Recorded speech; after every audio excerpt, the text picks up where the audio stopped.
Hein? À défense. L'union fait la force, hein? Oh, Victola, voyons vraiment. Commandant Timoléon, l'été. Dis-moi, non. Ah, au secours, dis, oh, ah, oh, dis-moi, non. Dis-moi, non. Dis-moi, non. Ah, oh, Dieu. Ah, oh, Dieu. Ah, nous allons faire, ah, oh, Dieu. Allô, regarde moi un peu, c'est à quel moment?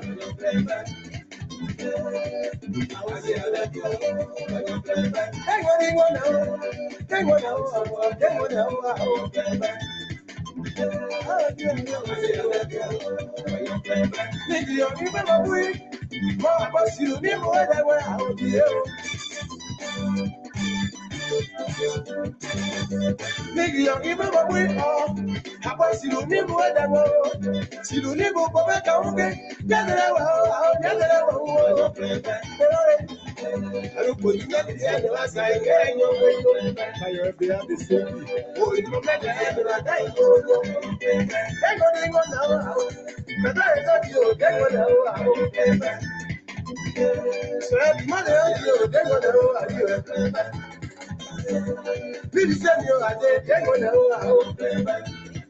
that's why nobody you when you take on the oh dear, getting a body on you. Oh dear, I get up for every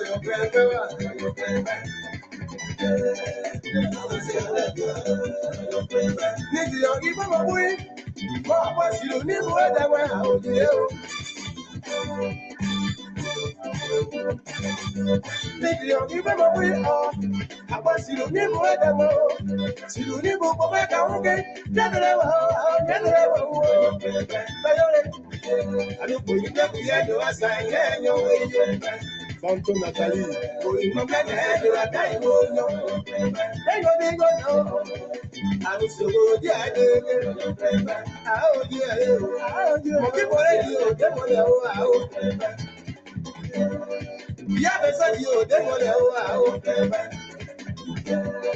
welcome you, they want to, they go now. But I will tell you, they want to, how do you, I don't know you, they want to, how do you, I don't say, oh, yeah, you, Maman, like, boy, Paris, I said, Maman, là-haut, la Sylvain, c'est un church. L'une des personnes qui ont regardé des deux convicts. Carol, c'est la maman, il y a plein de ouais. Son Robert, son Bernadette, dingo, non. Le colonel Bas François. Bois après, millions, bois après, millions, bois après. Président, Yoscan Pascal, il y a Agnès Pété. Yémoura, Kéké Delmas, Pierre, Haïtien, Salut Robert, sans préfaceur. I was so good, yeah,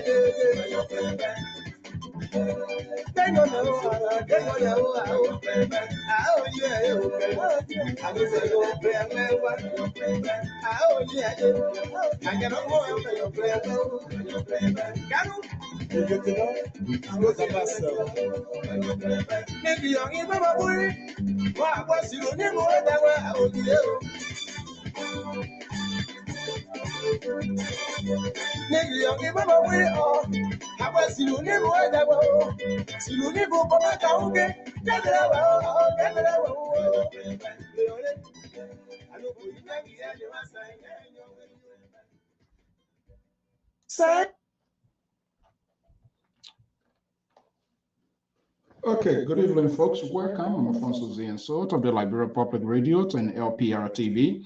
We want to welcome our viewers and listeners here this evening. We apologize for running a little bit late. Sometimes we're going to do what we're supposed to do to keep the system running. It's better late than never. And so when it comes to Liberia, we always want to make sure that no matter what it is, we want to come here to discuss it. Mr. Dennis Harris, good evening. Ambulai, Cooper, Lou Brunel, Elizabeth Gauss, Musa Casas, and on Vera Queen Tarot, good evening. Of course, one of our regular part-time listener, Helen Tawosin, good evening. A long time nobody put their foot in there more, right? Birdman Zena Gibson, thank you so for being here. To our own contributor to Wilton Keto, Jim Davis, Mariam Mant Duke comment. Good evening, welcome. Thank you for sharing your evening with us. Duke Charlotte, good evening, thank you. If this is your first time, we say you are wholeheartedly welcomed on the Diaspora Informative News Outlet, Liberia Public Radio. Saint Gadot. I believe the N should be silent, but if I'm not calling the right way, please don't hold me responsible. We can see. Yes, Vera, don't worry. I'm going to suffer in the next few minutes. We're still doing some little bit of housekeeping here. Ansu, Kelvin, and all of you guys. But if you can do me a favor for those of you just watching, if you can just hit the share button as many as you can, just to call someone attention to this event program. Hopefully, my guys will be here at this end of the information. And if not, it's all about Liberia. Sir James, if you want to come here as well, all you need to do, maybe throw your email link here and I can bring you here because it's all about Liberia ultimately, not necessarily me. And so we're going to keep the conversation fair, balanced, and proportional.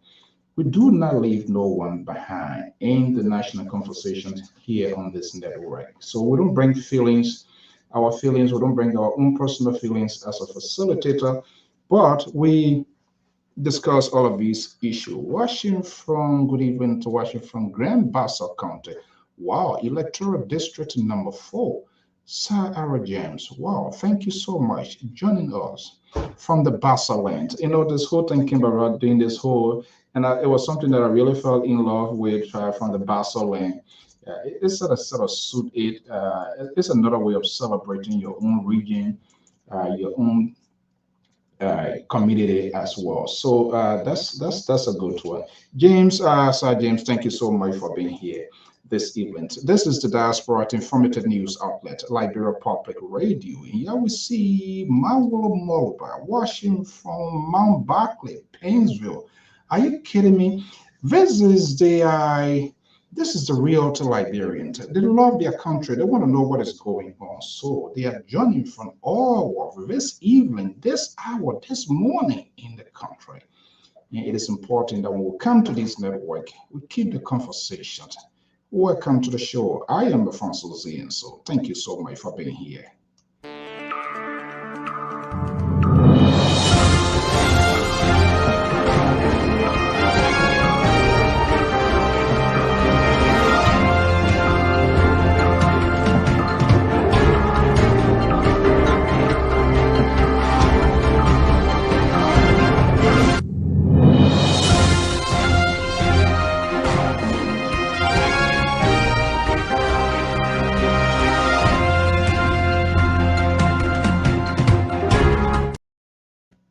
Good evening, good morning for some of our folks like Mensa in the West African state in the Bassaland. I during the heat of the campaign and all of the politicians that were going in there here in the Bassaland, people in the Bassaland. Mammy James, good evening to welcome from the Empire State. Hey, Abel, quite a long while. I didn't see you. What? Somebody send you guys what is that called about? Seattle or whatever to send people in coma. That's how politics look like. Sometimes the unexpected is always pulled off.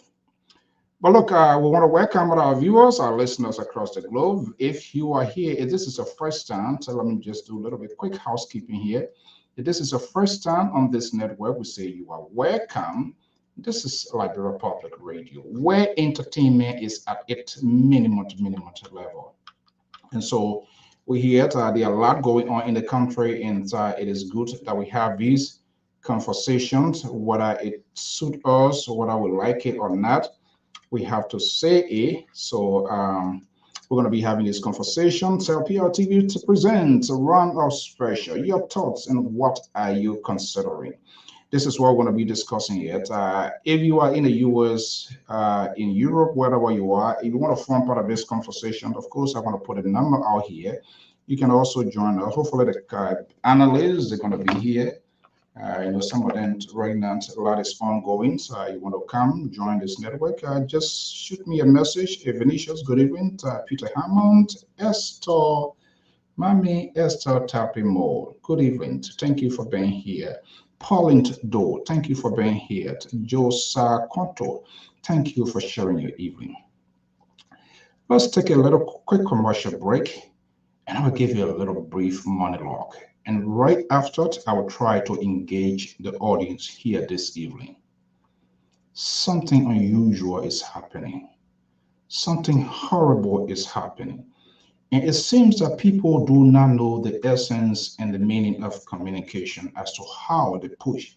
Regrettably, some of these people, political pundits, commentators, analysts that make their pick, and they are just unable to keep their message on point, a little more quick to be distracted and bringing divisiveness in the country. I was surprised, not really surprised, it's been ongoing for a while, just how big network also look at some of the things that are happening in it. We also have the ability to discuss this issue. And it was so horrible and disgusting this event, what I saw unfolding on the Spoon Network. One of the biggest network, we will give it to them, but to allow the facilitator with this sort of tribal politics being incited into the politics of Liberia. We all know it is why it is. But their inability to keep the focus of those people that they support and just allow the train to derail this evening. It's unbelievable. Lack of temperament, lack of it. Let me take a quick break and I will be back and I will get into that. And I'm watching some of these people because we have some of these people on record as well, some of the things that they have said in the past. And I'm wondering whether they have extended or they have apologized to the Liberian people on some of the things that they have said. Some of them were against, some of them were in favor. Yes. And this is what politicians, their way of doing things, it doesn't move me. Let me give this here. I love my country, red, white, and blue. This is why I will continue to keep the focus here. I intend not to take a position, but keep the conversation to the point of it being proportional, to allow, even to the extent, if I do not even like that person or not as fans of this party, it's not about me. But people inciting their personal feelings into national conversations simply because they are doing everything possibly they can because they want to get something at the end of the day. I'm going to put this number here quickly and I want you to call. You have to. Do not allow us, these networks all over here, and this is why we believe on this network, quality is better than quantity. Because when people plenty and they order, then you get all kinds of people mixed up. People that not even belongs to the land, who does not have the moral rectitude to discuss anything about the country, to tell people the direction, how the country should go. When you can't even govern, when you do not have the moral rectitude of yourself as a person, what the hell you think you're going to convince me? I'm going to listen? My hair is not on my feet. Trust me. Let's have a conversation. So let's take a break. Because it looks like people think Liberia is some sort of experimental ground to try to toy it and gamble the lives of the people. It is ridiculous, and we're going to call them out. Moving forward, the country we are in a consequential time. Out of 20 plus political parties is being narrowed down to 2. and they are unable to give us the conversation that will be able, and the electors will be able to make an informed decision. And they think they're going to sit on network and just spew and say all kinds of things. The country that is already fragile came from the Civil War. People healing, going through the healing process, where there was no demobilization. People were not, no counseling, counseling was provided, by the way. People are managing and try to overcome all of these trauma because of their own convictions and their own strength. And people sit on this network and they take it for fun.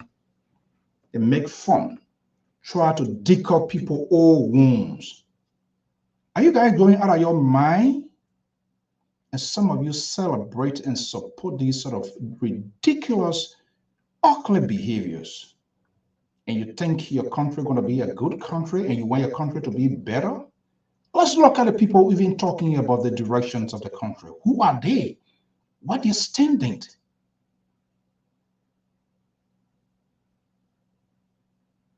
People are sick in our country there.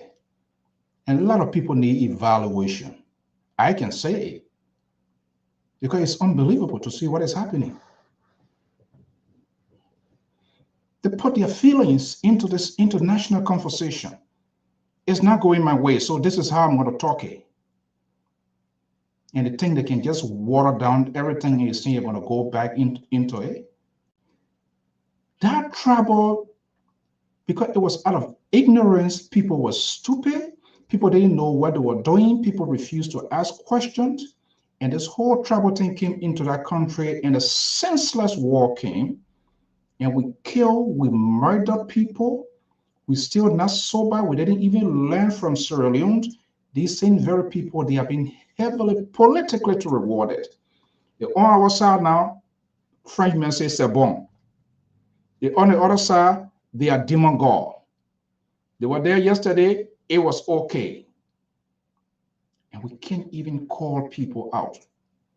You see sons, daughter, who strongly believes they belong into the class of intelligentsia. Those are the words that are used. But their attitudes and their reflection does not commensurate or represent what they say. What a shame. And then they want a brighter country. You're not even trusted. You do not even have the credibility. Your character is being questioned. You yet to repent, to say, I am sorry for the thousands and hundreds of people that I've deceived. Who believes in me? You have not done that. And a bunch of people sit there. You're not even able to call these people to a point. 2 hours, 30 minutes. And all about trouble. What kind of foolishness is that? Is that how we want our country to be developed?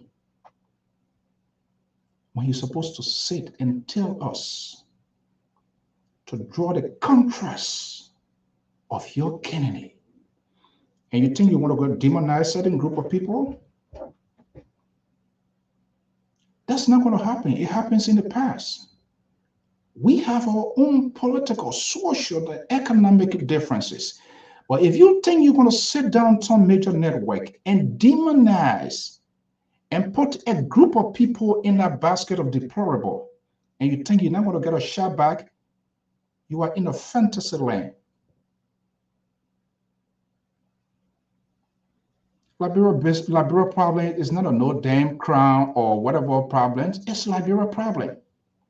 So, by the way, why people should question a particular group of people of their vote? This is how you people don't have sense, and you say you support this party, you support these people, but your inability to convince, to be persuasive, to come on your side. And you just take whole group, Southeastern people. What the hell, who have taken the time to have a conversation to say, wait a minute, why is going the way it's going?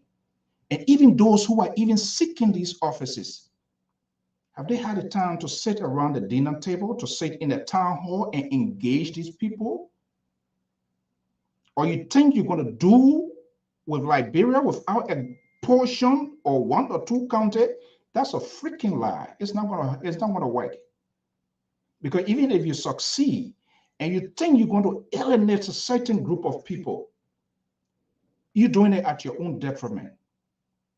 Because you have some of these useless waste leftover tablet, like brother men say, commentators who sided with some of these very people today, and they sit down, put in their glasses like I'm doing my own every evening, every night, and they do not want to be honest. They are unable to sharpen the message of those people that they support. And you think you're going to take on one group of people? Hell no, that's not going to happen. Hell no. If you don't know, you need to ask questions. The Fatiga, the Eugene Fagon, please give me a break. What do you know about Grand Gated Association? You hear the very side. Which organization, which country on planet Earth that does not have any problem, internal problem within his or her own rank and file? And for you to grab a little portion of something and you try to put a spin around it, and you think people don't want to talk? Some of you demonize this career man who has worked so much for the country. You demonize him. You call him names. And your somersault now used to you can't even go into what his political ideologies, what he stands for as an individual who wants to lead the country. You are unable to interpret that. You just sit down, you just preach trouble, politics. You think that's what I want to hear? And I feel bad. Why allow a young girl to get herself drawn into that as well? I think Francisca, that China with tonight, I put it to context. Do I agree with everything, Gibson's or whatever? And this is the difference with this network. We incorporate diverse view on this network. You need to understand where people are coming from. But some of you people are sick in the head. And that's the direction of the country that we see. Because you are intolerant, you are impatient. You hear first sentence coming from people without them concluding to their sentence, not even waiting to get to the middle of their conversation. You run a judgment. As a result, you miss a lot of things. If you can be just a little bit tolerant, patient. What is the point that people on the major network tonight, when election commissions literally at the point of making it official that there will be a runoff, which of course we all know now is glaring from all indications what we are saying and what is unfolding,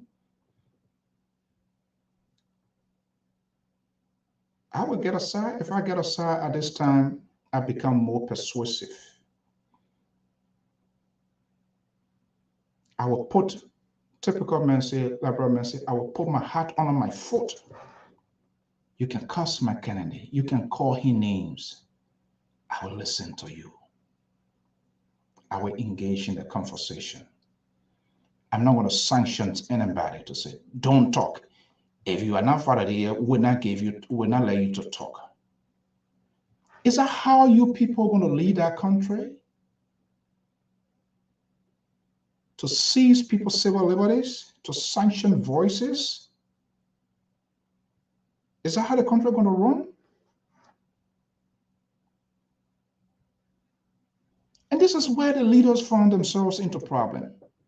Because they themselves lack the courage to call out people even who claim to be their supporters. What are they legitimize their support? But the point of the matter is they sit on this network and we know their direction. We know how the conversation is going, which is okay. But for them to have such a group of people to listen to them, and it becomes so disorganized, disgruntled, and get in their feelings and emotions and try to bring it. We are not talking about your home. We are not talking about your house, whether your wife left you or a woman leave you, girlfriend. Who cares? Enough is enough. What are you trying? Why are you beating these sort of drums of some of you people were not in that country when the mad anarchy loose upon that country? We were there. Some of us were there. We stayed there. We felt it. And we know how it looks like when people deny their own integrity, their own human dignity because they want to live, to tell the narrative of what is happening today. And tell it in the sense that we should not go back to where we came from because we were select enough, we were stupid enough, we were not farsighted, we did not ask no any question, and we allowed terror to reign over the country.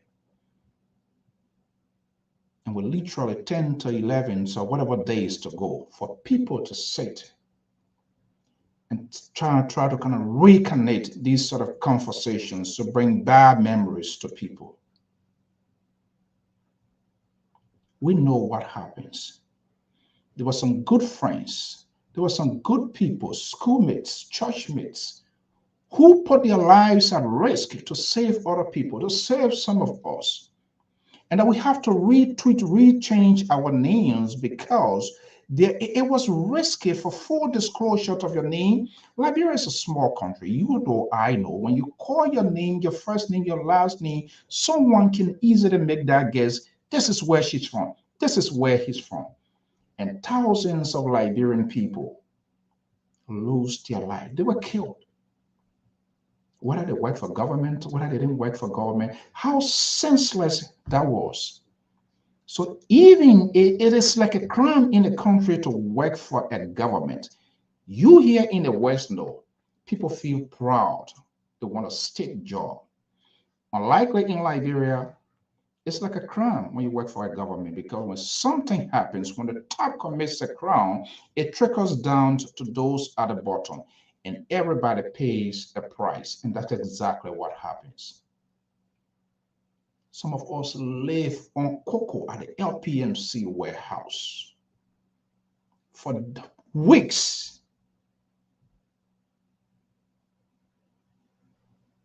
People were tying their hair to disguise themselves.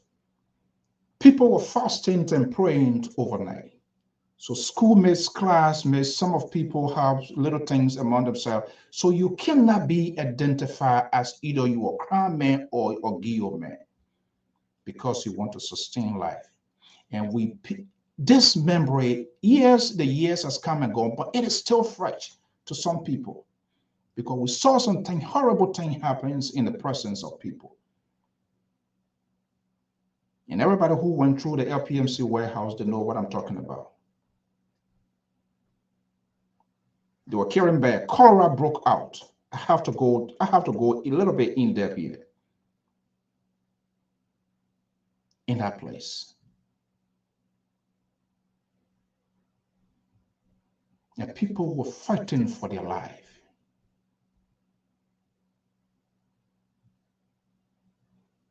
People were alive. And ECMO came because we do not want this whole place to be like, whether you were out of breath, people were carrying bags around. They come here when you're lying down, oh, this person there, oh, this person living. If you don't pull your hair off, they put you in a bag and they carry you. I'm not saying they say it. In my presence, we witnessed it, we saw it. Even if it was your own brother, even if it is your own uncle. And people sit on major network to tell us the visions of the countries of those people that support. They are rehatching those war drum beat. That is a shame. And you people say you support, you celebrate that. And take national politics to turn it to some sort of tribal something. You guys, you want to take us to Rwanda? And media has a good ambassador. Some media becomes dangerous of the messages, the sort of hate messages they preach. And yet we celebrate them. My analysts, they are here. And I know some of them blood are boiling, but I am who I am. We have to call these people out. What they are doing, they are putting the country at risk. That tribal politics. You can't question people why they are voting the way they are voting. You can't. If they are doing it, then something is not right. And when something is not right, there is a way to address it. You don't distance yourself. You can't just group everybody. So what you are doing, there are other people who are already supporting you. But because of those soundbites, those silly comments and conversation, you make them scared. You put them at risk against the very people who are supporting you. Well, the analysts are here. Some of them might be the. Let me slow down here a little bit because at the end of the day, some of them, their people will be elected who want to get it in. But on a serious note, folks, be careful to the things that you listen to, because those things that you listen to, we eventually end in acting upon them. They play it on our mind and we process it. And that sort of anger comes into you. It's been perfected into actions in the wrong context. I am Alfonso Zienso. This is LPR, Liberia Public Radio. We don't say it your way. We don't talk it your way. We tell you what you need to know. And we say thank you because your commitment to this network is unquestionable, despite some of our talking points and our soundbite. The Liberal is spinning and dialing me on the stage. Let's take a quick break here, and I'm going to be breaking the analysis here, and we're going to have a conversation here. I am concerned in the next 15 days, the runoff, your thought. What are you considering? Those are the sort of we need to be having an educated conversation. The drama too. What the latest song here again? What you say, babe? We those songs we listen to them. They're not doing anything. I think I would make Terry to sing that song. Well, MC Carol, maybe I think our analyst contributor and women are very good at song. Let's take a quick break, and I will be right back. And I'm going to be breaking the analysts. They are here. I am Alfonso Zia, so stay tuned.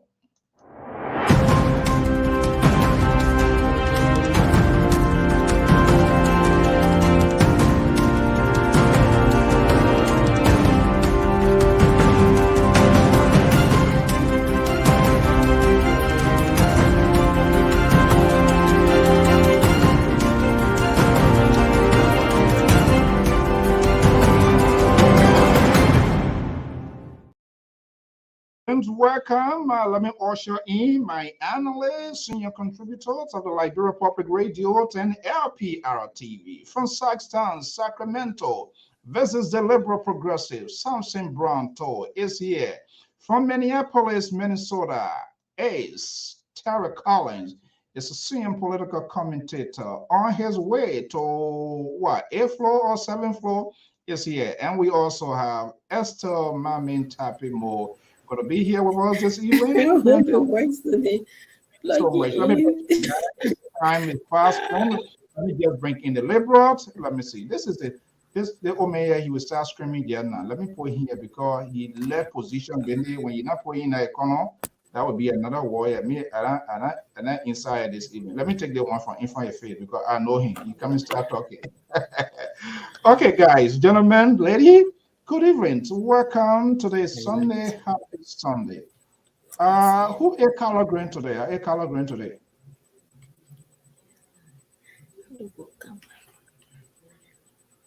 I ate color green with good. I ate from butter. With what? Fire or inside? With dry fish. Good evening, Mr. Saul. From butter with dry fish. I wanted some dry monkey, but no monkey. Am I audible tonight? You want a drum monkey, but why you didn't go Grand Gita? You should have sent what to Grand Gita, man. You should have asked them. I tried calling the labor, but the labor did not pick up. I don't know. The man was slaughtering it. He was slaughtering a goat. Okay, Madam Esther Mami Tapimo. Good evening, welcome. Thank you, Mr. So I think I just try and we'll see if this work Oh tonight, but I'm not yeah. sure. It's sounding good. Hopefully it works. But please don't be Yeah, friendly with Apple is good. don't be friendly with a liberal, because I can tell you when you're friendly with a liberal, tonight you're gonna go nyaka me. Let me tell you right now. The liberal progressive, good evening, welcome. Thank you, Mr. So. Okay, all right, guys, welcome. Thank you so much as usual for being here. We're gonna get it going. Let me just do quick drama here, and then we're gonna come. Okay. I will be forced to do something here, and I know some of you are going to get pissed, but you'll be okay. At the end of the day, after the show, you can take that spin or volume, and then you will be fine. By the time they break, you'll be fine. Good evening. Welcome to the show. Okay. All right. For me. Yeah. So tonight here is literally like an open mic, but I'm considering. We all now know, even though we all know they're going to be a runoff, but I just don't want to give a money lock and just go away. I know some of you listen to, I don't have anything, listen to Spoon. I don't like what unfolded this evening.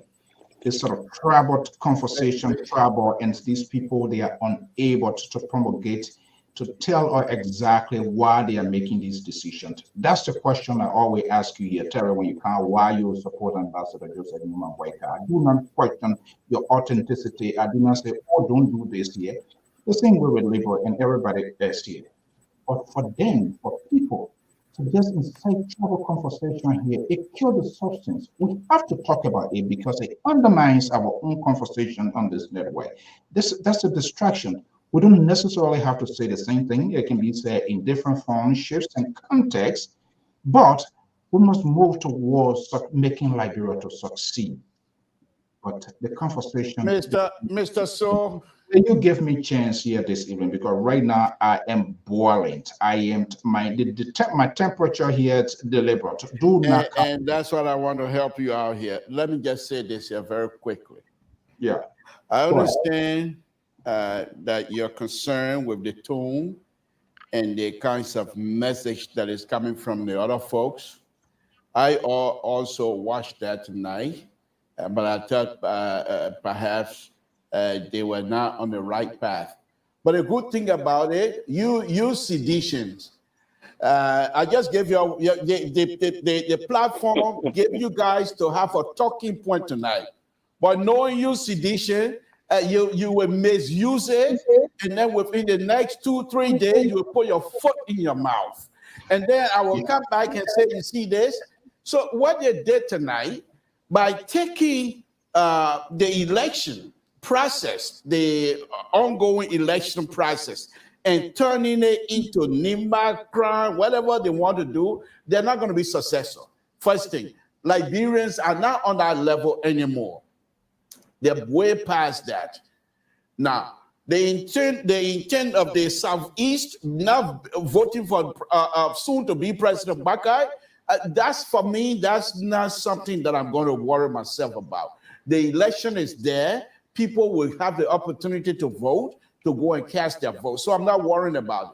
The only concern that I have is the fact that the Spoon TV turned this into some sort of a 1996, 97, that type of narrative tonight. That's not what I thought they would do. They give you sedition or talking point. And look at you. You came on here, you spent almost an hour going all over this place. It's because those kinds of stuff, to be honest with you, and to be serious about it, those type of conversation, they evoke the kinds of bad memories. Many of you, because you and I have talked about this thing in private as well, things that you saw. So I know these things, but they don't think they evoke the bad memories. And many of you having difficulty trying to even listen to them. So for that particular show tonight, I tell you, it was out of bounds. However, when we're talking about politics, Mr. So, what are Southeastino? No Southeastino. Ambassador Baka will be your next president of the Republic of Liberia. Because even Southeastern themselves are quite aware that Ambassador Baka has something to offer that will better off their lives. And if you listen to Ambassador Baka's speech the other day that I read on here on this platform, I thought that's the kinds of stuff these people were going to be discussing. But instead, they took us somewhere, but then we have no control. Mr. So, I want to tell you that we Liberians are not into war business. Nobody going to put us back into those types. Even Ambassador Baka himself has stated that over and over. Even Ormo Jeremiah Coon have already stated that. Even the Prince Johnson have already, nobody going back to the days of the war. So rest assured, you took an hour, try to bring these things up, make sure Liberian follow what is happening, but rest assured, not few people will have that opportunity to turn us back. We're here. BBC is not talking for us anymore. We Liberians as ourselves will talk for ourselves. Thank you. Yeah, just how you, when you come on, you take hour and sanction us and leave us in the background. For me, I take hour to tell you of something very, very much important that is concerning. It's not a joke. I mean, I'm serious, real serious. And I'm not the other Liberians are paying heed, because these are not conversation for us to sort of Rex right here and start talking about it here. And we're going to have that. Am I audible, guys? Yes, very audible. Okay. Yeah, that's a matter of time. That's a matter of time. That's a matter of time. Hey, okay, County there. Okay, Terry, let me just bring you in here. I'm not sure. I know you're a news freak like myself as well, and we must respect people who they support and why they support them. We need to understand people where they come. Get my microphone. Something I'm not feeling. Hold on. Oh my God, something to wish not happen. Just yeah, this guy. Oh Lord, hold on one But second. we're hearing you. I don't know what is going on. Yeah, but even Confused. everybody gotta hear me. My mic is on. He confused. No, I need to change my battery. Guys, are you hearing me? You're hearing me, but I want to make sure the audience get a. I don't have time for something. Something is a distraction. So something is a distraction. That's for sure, Lord. I'm on here as a counterweight to you and Mr. George. I keep telling you guys that your conservative idea will not take the day. So go ahead and fix your stuff and bring the audience on. I am good now. I'm good now. Yes, we are hearing you. Okay, Arthur, thank you so much. But I know my mic. This is a sensitive mic. It's sure mic. You know that. You did a research and I bought this mic here. So, but I want to make sure the audience are well treated. Okay, Email, thank you so much. Okay, Terry, let me just bring you in here. We need to have this sort of conversation because you come here 2 hours nearly every day, joining the liberal who is not talking anything good here or about self-praises of this sort of Donald Trump type. You remember one of the conferences, Donald Trump, he called a press conference. Can you imagine? He started talking why did he say who like his administration, who admire him? This is why this guy every day, he does on his network. The people love me. When people love you, it will be shown, it will be exhibited. You don't have to plead for it. But Terry, on a serious note, we come here, other people, they have this, we come to this conversation. You could pick up time, you should spend time with your family. But when we come here, it's for us to create an awareness and tell people why you're making your decision and why people should move in your decision. I'm not going to be in the business of kind of bringing up war conversation, things that happen, this and that. Those are uncomfortable things for people. It doesn't help us, especially at the time. However, when things ugly are happening, we want to talk about it, and we will not just only talk, but we must find solutions to those problems. But to incite tribal conversations into this sort of national conversation, and you think you want to demonize a specific group of people, then you are walking on a slippery ground with some of us, because that's not who we are. The last time around, before the war, out of ignorance, a lot of things went on. We all are responsible for it because we did not do what we're supposed to do to educate, to inform. And so this narrative was just pushed, and there was no way to have that conversation. But let me just bring you in here. We are in a final days of the runoff. We all know you're going to come into place, go or come down. What should be our focus?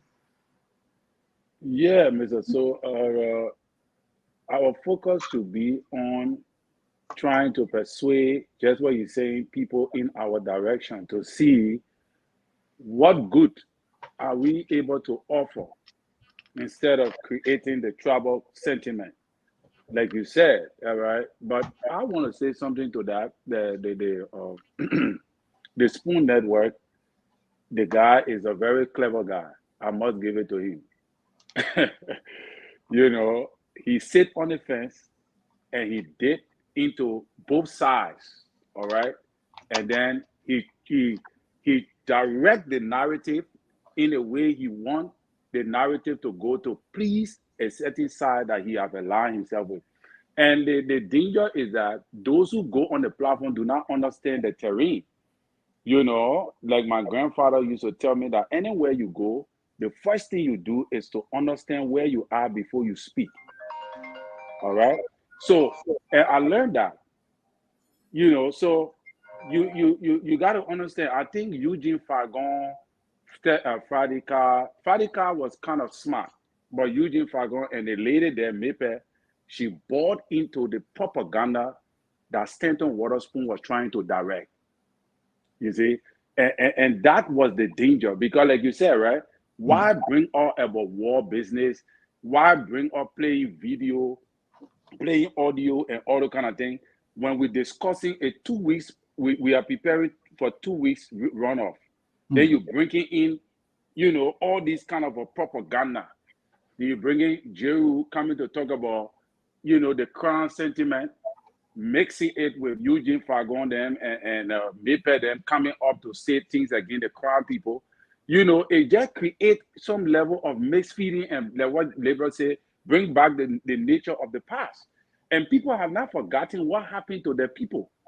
All right, people have not forgotten. The crown people have not forgotten how they died. So you cannot do that on that kind of network. But again, he was directing. He know exactly what he was doing. He know exactly what he was doing because he's trying to direct a certain narrative. And I think that was not cool. I think that was not good at all. Because once also it creates fear. It creating fear in voters as well. It making people to feel that something is pending. Something is still under the bridge that is about to happen. So I don't think you're supposed to be doing all those kind of things now. I think there are certain things you're supposed to curtail, and there are certain things you're supposed to put out there. So as a media institution, I don't support that. But I think now it's what we're supposed to be doing is preparing our people to gear up to convince the people as to why should they elect Ambassador Boyka. That is our focus. That should be our priority. That is what it is. The CDC too got to be, the civilians got to be alert. They have to be driving that narrative too as to why you should, you know, re-elect President Weah. I think that is the drive. Okay, so let me go to our first caller here. We intend to engage as much callers we can here this evening. The number is there, and 203 number 9037. Caller, are you there? Yeah, brother. So this is Wilson, and I please, I really want to be on set tonight, but I can't. I will try my best to come and say if I can. But You're afraid of the liberal in their way. Eh? No, I'm not. I'm just a little bit. This is so I think you don't mind, but I would love because this is very interesting for me. It came home, and I was calling around to see if people can discuss this thing. Unfortunately, you started the show very good. Unfortunately, my own party. Hold on. Okay, yeah, you're going. Okay, let's bring in the pro-government man here at Solo. Myself who? Myself Solo? Oh, okay. Do you see Roy? I thought I see this t-shirt. I just want to make sure. No, that's the t-shirt. My own marriage shirt there. Oh, okay. Thank you for being here. All right. Yeah, go ahead, Keto. So this is very, very, very much important. I think the narrative playing into the hands of the United Party because this is the kind of divisive message they've been sending from day one. But people like my own partner, Mr. Tool, brush over it, and my brother Terry brush over it, and it is coming to the place where it's coming home now. Everybody sees it blaring. These are the things we are talking about. We cannot condemn things when it happens until we see that it has claimed national attention or they come close to our door or it even enter our door. And this is unfortunate. When I listen to what these guys are preaching today, it's not different from what they've been preaching all along. The many lies they told about our country, the lies they told about this government, the lies they told about President Weah, you understand me, and some of his government officials, to the extent where they instill the Americans to put fake sanctions on people in our country for no apparent reason. We understand. No, hold on. You know, hold on. You know, people can't walk away this one. You say what? The poor what? Fake what? Fake. I'm missing my word. I said fake sanctions. So where the fake sanction came from, and who was the victim of the fake sanction? Simon Gill was a victim of a fake sanction. From whom? From There's whom? no way. From whom? From where the Tom Lanto or commission I had that thing about the time again, it was all brought on to the opposition. How is it that I'm against you and they will come to testify? No, hold on. We shouldn't. Okay, hold on 1 second. We shouldn't mix apples and oranges here. It brought upon by the opposition, and the government acted upon the decision of the opposition. Is that what you're trying to say? Because it was a very popular thing. I had the government to look really bad. The government popular about it. That was the government. I mean, the government suspended. Kato, you need to come. You need to come on the screen. Kato, where are you? Let me just say what I have to say. I will try to come on. This thing that happened today, I don't care how we talk about it, is something that is there in our society. This thing here, we cannot sugarcoat it, we cannot turn it around and say, oh, election is nothing to do about election. It has something to do about the survivability of our country. These people are bent on killing our people. The good thing about it, we have social media to unearth all of the things you're saying. Back in the days, we don't have social media. There were people who were going against each other. The administration was killing people. The people were killing the people in the government. I mean, in the society and lying on the government. Today, we have civil war in our country that took the lives of 250,000 more people. Today, thank God we got social media to unearth it. All the recordings that were played over there, they were all Central Water School, and whoever, just because they wanted to stop. I mean, the southeastern region to turn their back on President Weah. There was nothing that was something that would say, oh, it was genuine. If you play the recording, you can see how they lie and the lie caught up with them. Pure. So, okay, quickly here. And it's sad. Okay, quickly here, the analysts, there are plenty here, but let's get it right here. Do you stand by your statement? What, fake sanction? Is that what you're saying? I said fake. I didn't miss my words. I said fake. It's fake. The reason I said it's fake, and I will tell you if for sure. All right? There's no way. Do you know how long it took the Americans to have American era censor anybody in the government and go there and start to maybe tell the people about why? Okay, so we're going to find time for that. And that's your opinion, that's your view. We don't sanction people. But I will have an issue that a foreign country will sanction the officials of government, and that country did not even do her own due diligence to investigate and call for the resignation. And yes, the people resign. And not just only that, we were told that there were going to be an investigation. We have not heard that. But for you to come here and somersault to say it's a fake, then again, I just have to point that out. But thank you so much. Hold on, you are our guy here, so we're not going to let you go. Esther, are you there? Yes, I'm here, Mr. Soul. Okay, good evening. Welcome. Good evening, Mr. Soul. Good evening to the rest of the panelists. I'm glad to be on today again. Okay, so let's hear you. We not talk plenty about thing here, man say. Welcome, sister. We not talk plenty thing. Go ahead. What do you have to say? I want to say that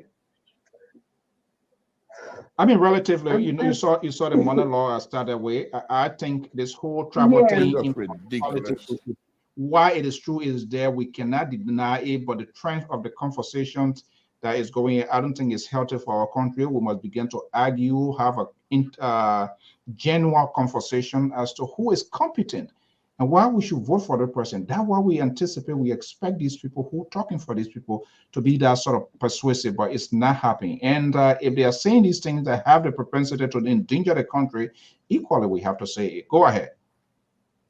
Yes, I agree with you. I see that people who have the opportunity to have these big platforms, or you got more followers, you got a responsibility to say things that will not cause chaos in the country. Take for example, we are intermarriage, we are related somehow. There are crime people that are married to people from Grand Chile, married to people from Nimba, Maryland, Lofa, Bomi, everybody somehow. If you look today, you will find out you can come from Maryland, your nephew, your niece can come from Lofa. So when they sit behind these platforms or behind the microphone on Facebook and create these kind of topics that will cause hatred among us, I know Liberians have learned, even though some people will go along with them, but our people are not going to fall for that anymore. If the person who is in power is not doing the right thing and you got your person to bring to the table, tell the people why they should vote for them. Why is it important? What are they going to do? And what the person in power is not doing now. Sell your candidate. That is the most important thing. When you bring the tribal sentiments and then you get people going against each other, it be like, wow, I saw the post. A person that we friended with, we all live in Guinea, then we live in Ghana, and he made a post about the southeastern region. He said that nobody from the southeast will ever become a president again in Liberia. When you want to sell your candidate, how are you going to put a whole group of people in a basket because you want to sell your candidate? Somebody can come from Southeast and become president. If the president that is there is not doing what is okay, the people can vote him out. But you cannot just conclude on certain group of people like that, and then you claim to be our friends. And it's sad. Okay. So I think that Liberians, you are smart people. We are all smart people. Don't let these people to play you. The politicians, their children are in the country. Some of them are out of the country. They're going to the best schools. These people abroad in America sit on the platform, say anything to you. Their kids are here going to school. If anything goes wrong, you are the one going to feel it. So please don't listen to all these things. When the time comes, vote for the person who you know will change your life or who is the best for you. Don't do it. If you want to vote for somebody for your tribe, that's okay. But don't allow them to cause chaos between you and people you have built bridges for so long. I was born and raised in Nimba. I'm not going to go against nobody because I'm from Maryland. I will not do that. Right. That's what I was doing. That's what I went to school. They are like my people too. So I'm not going to play that trouble politics with anybody. Okay, thank you so much. All right, I think we have about the life you is credit. Sister, good evening. Welcome to our man Solo. You pro government person, correct? Correct. Are you still in that position? I'm still there. I told you. Remember? Oh, no, I just want to make sure. Okay. Yeah. Well, first of all, I want to thank you. I want to thank the liberal, our senior brother, Mr. Toe over there. We full start throwing punches at each other. I want to thank Mr. Collins and the rest of the people. But Mr. Toe, there's something you brought up that is very important. I know the liberal try to downplay it, but that's the liberal. They always do that. But in this election, after 20 years of death and other stuff, and a lot of drastic things happening in our country, for someone like Spoon to sit down and bring out the dark days, reminding people. You think you're doing it to crown people or the Southeasterner, but there are people that wasn't even part of the whole ordeal that died because of the war. There are children today that are living because of this war. They have no parent. There are children today that lose their hand, their foot, their eye because of the war. And you think that pushing Joseph Nyoma Boaka to be president, if he's not president, my way or the highway is going to walk. Then you miss the entire idea of the new Liberia. The new Liberia, they don't care about how many generals or that are in the parties. Even you, like you said, you can go down in hell and call for Lucifer to come out and be with you. They're not going to be afraid of you. They're going to tell you the truth. Okay. The same thing goes for the government. You know, the government, no matter what. I like the idea when Mr. Eugene Nagwe said we have to keep. They're calling you? Okay. I hope that they said I say ANC. The liver is putting him out. Deliver for the okay. Let me move in when he comes back. Okay, okay, when he comes back, I will see. I mean, there's a dash screen. Okay, Sissy, let me just bring you in. I'm not sure, probably you were listening. And we always and we have to speak to this. And it's normal everywhere, whatever network, and we want peace. We want to be focused. We want to see we want to keep the concentrations. We want our people to make informed decisions. I mean, you can take whatever side you can take, which is okay. But we want this sort of engagement. That is not happening. What is that? The ANC people give you that phone or what? Yeah, the mega just on the few days. No, somebody tried to call me from Liberia, disturbing me. I apologize for it. I'm sorry for it. And, okay, and I have 3 or 8 in the house. My man. Okay, so quickly, a 30-second wrap. Also, I will go to Sissy. Yeah. So the idea, what we all here, and Mr. Soul, I give you the credit while you are still sitting in front of me, and I give you the flower because there's a lot of people, including my senior brother Gibson Jeru, said on Spoon TV and let Spoon spill all that, and nobody dared to say no, my man. No, we're not going that way. This is how we're going to do it for our Kennedy. Look at the election. You got the AMC, you got Gonglo and all the people, but the number 3 on the list that want Appleton. Because the people getting tired with your usual Tabata. They forget about all that thing there. They forget about it. So that usual Tabata is not working, but the man would not say anything at all. He's the number 3 on the list. Yeah. I'm surprised when I hear you and over do the election result. I'm like, wait a minute, but who is this guy? Okay, let me go to Sissy quickly here. Like I said, the line is kind of crazy going nuts here, so we'll try to engage in. So Sissy, good evening. Welcome. And like I was saying, I'm not sure whether you listened to the intro, but I would just, caller listened. We're going to bring you in. I just feel, and that's my view, I could be wrong.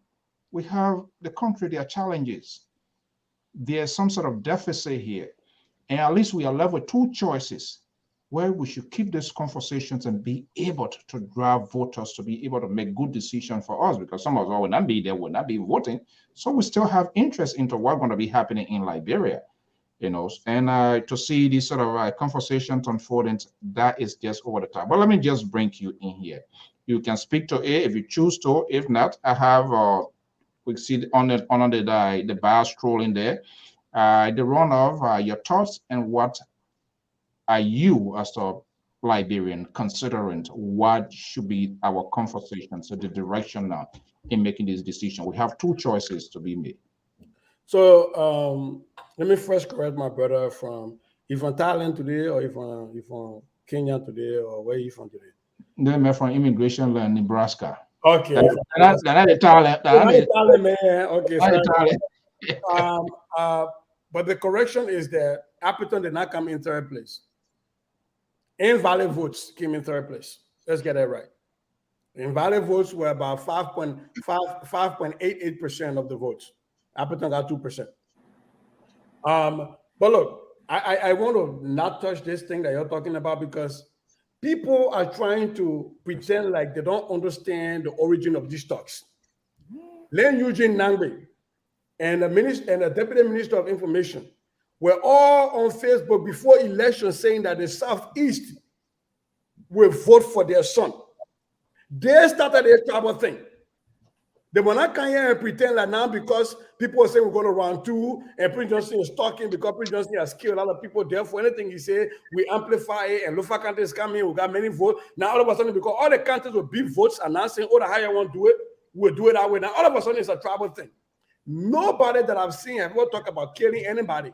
They're talking about voting for people that come from them.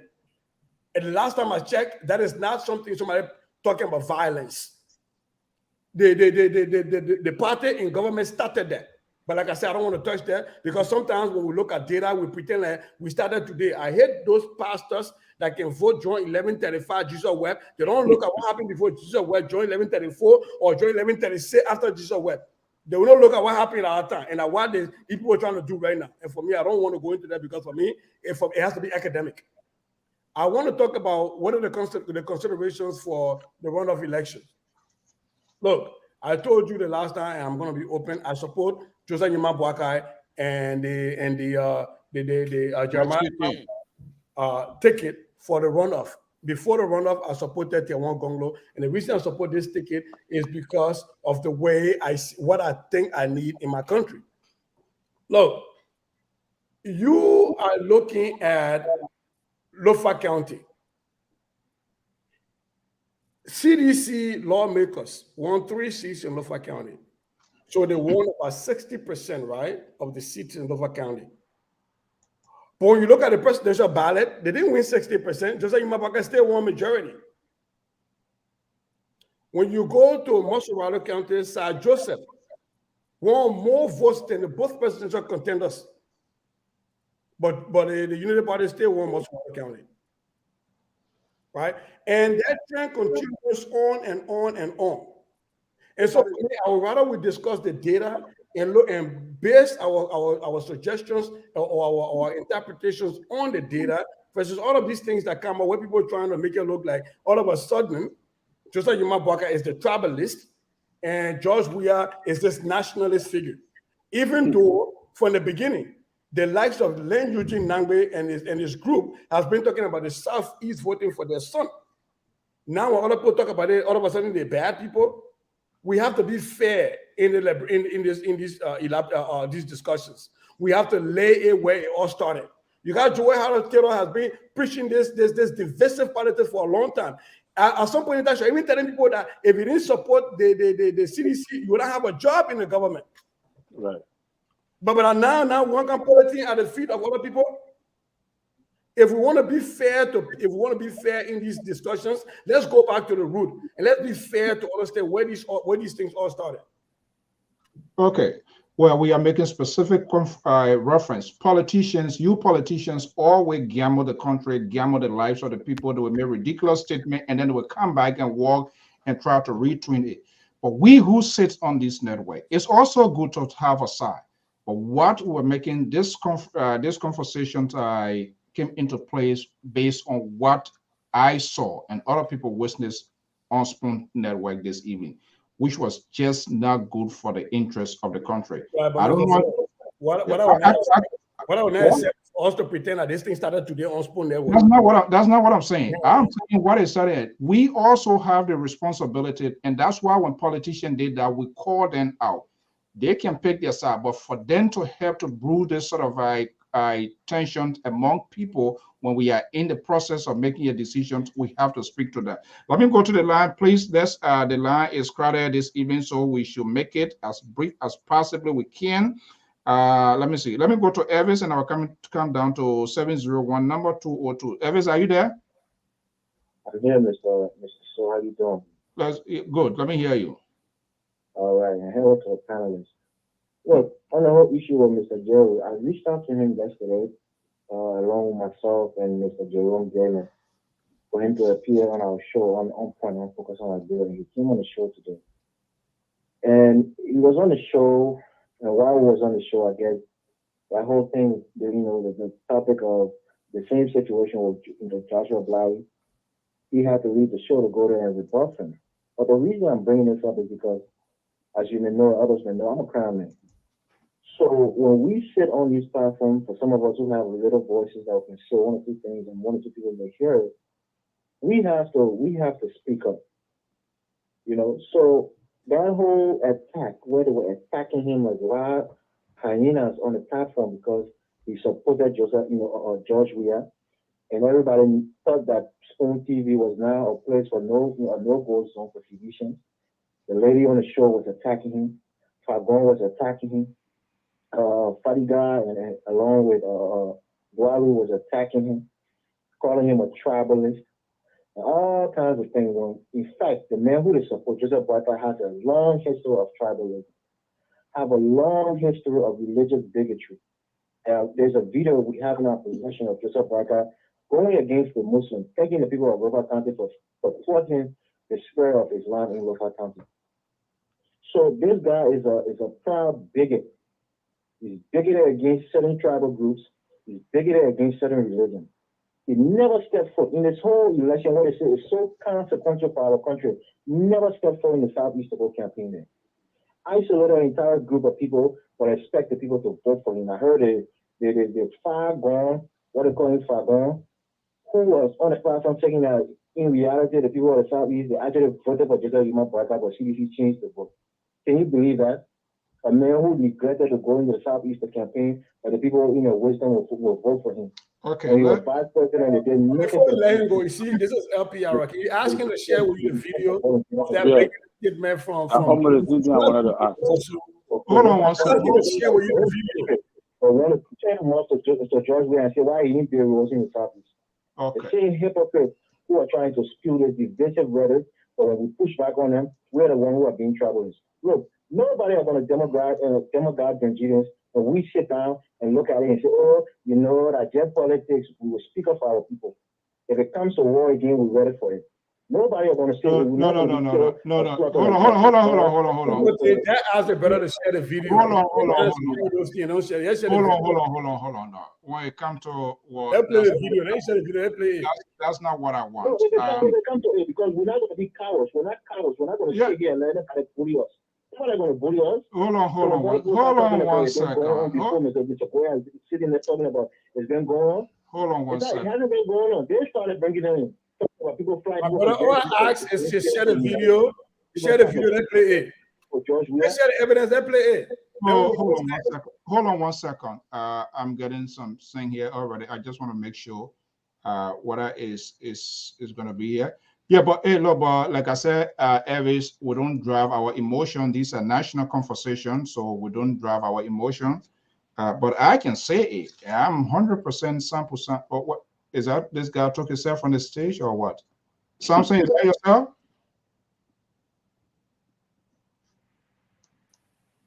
I don't want you to. Are you okay? What's that? Oh, okay. Okay, you ready? Let me know. So, because I don't want you to start blaming me and say, I don't want to throw you off because you're quick to indict people.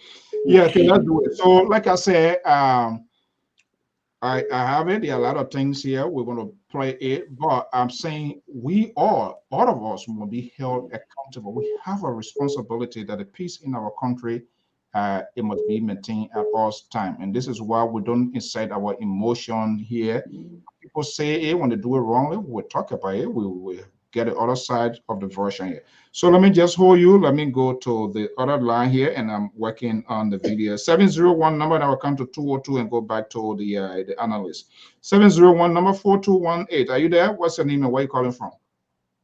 This is Moses Sibley. I'm calling from rural Minnesota somewhere. I just want to quickly respond to. I love that, rural Minnesota somewhere. Yeah, the previous callers, the first and the last. Now, the reason why you are seeing this, their last war drum, is because there's a war dance going on. People seem to be beating the war drum because there's a war dance going on. He just Right. told you that it was a fake sanction that was levied against former government officials of the CDC administration. What does that mean? The United States of America is dancing to the incense of the opposition party of a third world country. That's what they say. This is the manipulation that has prompted the mass reaction that you are witnessing in the election. And these folks are going all over again, manipulating the people, lying to them and telling them different things other than what they are reacting to. You cannot tell me the United States were taking instruction from opposition leaders to sanction Nathaniel McGill, Serena Sifas, and Bill Twawi, when there was no substance in their suspension and they were asked to resign, and there hasn't been any investigation. You're trying to bring these people back into government through electoral process. This is the manipulation that people want to resist, and they don't want to go another day with it. And with the manipulation that is going on, unfortunately, the only reaction would be what they are saying: there's a war dance, a war drum being beaten. War drum is being beaten because there's a war dance going on. The people trying to thwart the democratic process, and the only response from the people is definitely going to be some mass action. Unfortunately, we hope it doesn't go that way. Thank you. Thank you so much. And you heard me saying as well here, we say here, it doesn't matter which side it falls on. And that's what I was asking. Are you saying other government come say people did this, and without you as a sovereign nation to push down, and you allowed them to resign when you said there was going to be an investigation? So that was thrown out of the window. I don't intend to make that as a conversation, but thank you so much for that observation. This is why we don't leave no voices behind. Quickly, let me go to that. Thank you, and I will make way for other people to call. 202 number 0047. Are you there, caller? What's your name and where are you calling from? Yeah, Mr. So this is Kef Hassan. I just want to check in because I was, enjoying your show, but sometimes, when people say stuff, we just want to come in and correct it. First of all, let me just correct quickly the gentleman that just left the show right now, who was on the phone. We did that. I asked that question when I was on several times to the United States government. If you do have evidence of McGill and other, please bring it. Up to now, and I can tell you 100% confirm there's nothing showed to this government that they have. Okay. The only thing, so I just want to just clear that. Okay, so yeah, before you clear that, Kev, here we don't roller skate here. So are you saying that the U.S. government did not present anything to the government of Liberia relative to the sanction? Is that what you're saying? 1,000,000,000%. Is that your personal view, or you as a spokesperson for the CDC? Because I want to know which direction you are going. Is that the government position as far as you are concerned? I will not say something that I don't know. No, that's not my answer. That's not my question. My question is that the position of the government of Liberia? What you are saying? But let me say this to you. I'm not the information minister. I'm not deputy information minister. But what I know, where I'm coming from, and what I know, because I made that call so many times on phone. To whom? Mr. Soul. If cannot tell us, look, Kevin, I can't play all year that we smoke you in it. Hold on, what authority he has. Is he? I want to think about when I do that thing. Kev, can we play all year that we got plenty of time on here? Let's get exactly. Hold on, guys. We now want to be like Give him chance. Let you explain now. Give him chance. Give me the chance. You're politician. You don't have your politician. Let Mr. Soul deal with him. Okay. I know you're angry, but you need to calm down. Well, let me go here. We have to be very strategic, tolerant, so that we get the information to we want to get. And I know how sometimes politicians are people that are you Lola? I mean, Appleton say you growing up here like Appleton. I almost asked you whether if you were Appleton. So okay, Kev, let me ask you here quickly before you go to your point. So I'm wondering on what basis did the government of Liberia ask these people to resign? If there was no evidence, if there was nothing given, and two, we did hear the president saying there will be an investigation. I was one of those two that were there, but wait a minute. Why did the government of Liberia call on these people to resign? Most likely, and I could be wrong, most likely there was something presented to the government of Liberia that they found convincing for which the president, because it was not like, okay, you on a temporary suspension. It went on for a little while. I don't want us to drag on this thing here, but why did they resign? Please, please, Mr. So, please, please, let me just save our audience. In no time, and I want anybody to prove me wrong that the government asked these three gentlemen to resign. So who asked them to resign? At their own volition? Nobody. At their own volition? No, Mr. So, I beg you, my brother. Let me just no way. Yeah, don't confuse me into here. I will tell you what. Let me finish. I will tell you. I will tell you. The government suspended them. Why? Well, it's so I have to learn now. The government suspended them, and they turned in their resignation. You can go. They resigned, not the government. So why? Why did they suspend them? They resigned. Why? They resigned. Let me explain to you now. They resigned because, according to their statement, they don't want to stand in the way of any other thing. And matter of fact, in that resignation, Natural McGill wrote, and I can get it from you. I'll get it from you. Let's table this here. So this one, hold on, Kev. Do me a favor. Do me a favor, right? If you can do me a favor. I have to finish now. I have to finish before I let me finish because it's very important for our people to know that. Okay, go ahead. He wrote and asked the justice system to prosecute him if any evidence is there. He asked, Carolina people did the same thing. Bill Flowers did the same thing. They said, bring forth any evidence. It's there. They wrote, it's there. But up to now, the justice administration, nothing. Government, nothing. When I was on Spoon, I challenged the U.S. Embassy. I said, if you have anything against Natural McGill, you'll bring it up. So, okay, let make 2 weeks ago. Let make progress. Listen. I think at this point, kept monopolizing the conversation now. Because other people have not had the same time. For that, she said, Kev won't be handling this brain on. We kind of discouraged on that. They asked for the evidence. You know what she said? She said the evidence is online. Okay, let's make progress here. And you know what's online? Kev, hold on. Is the charges. Kev.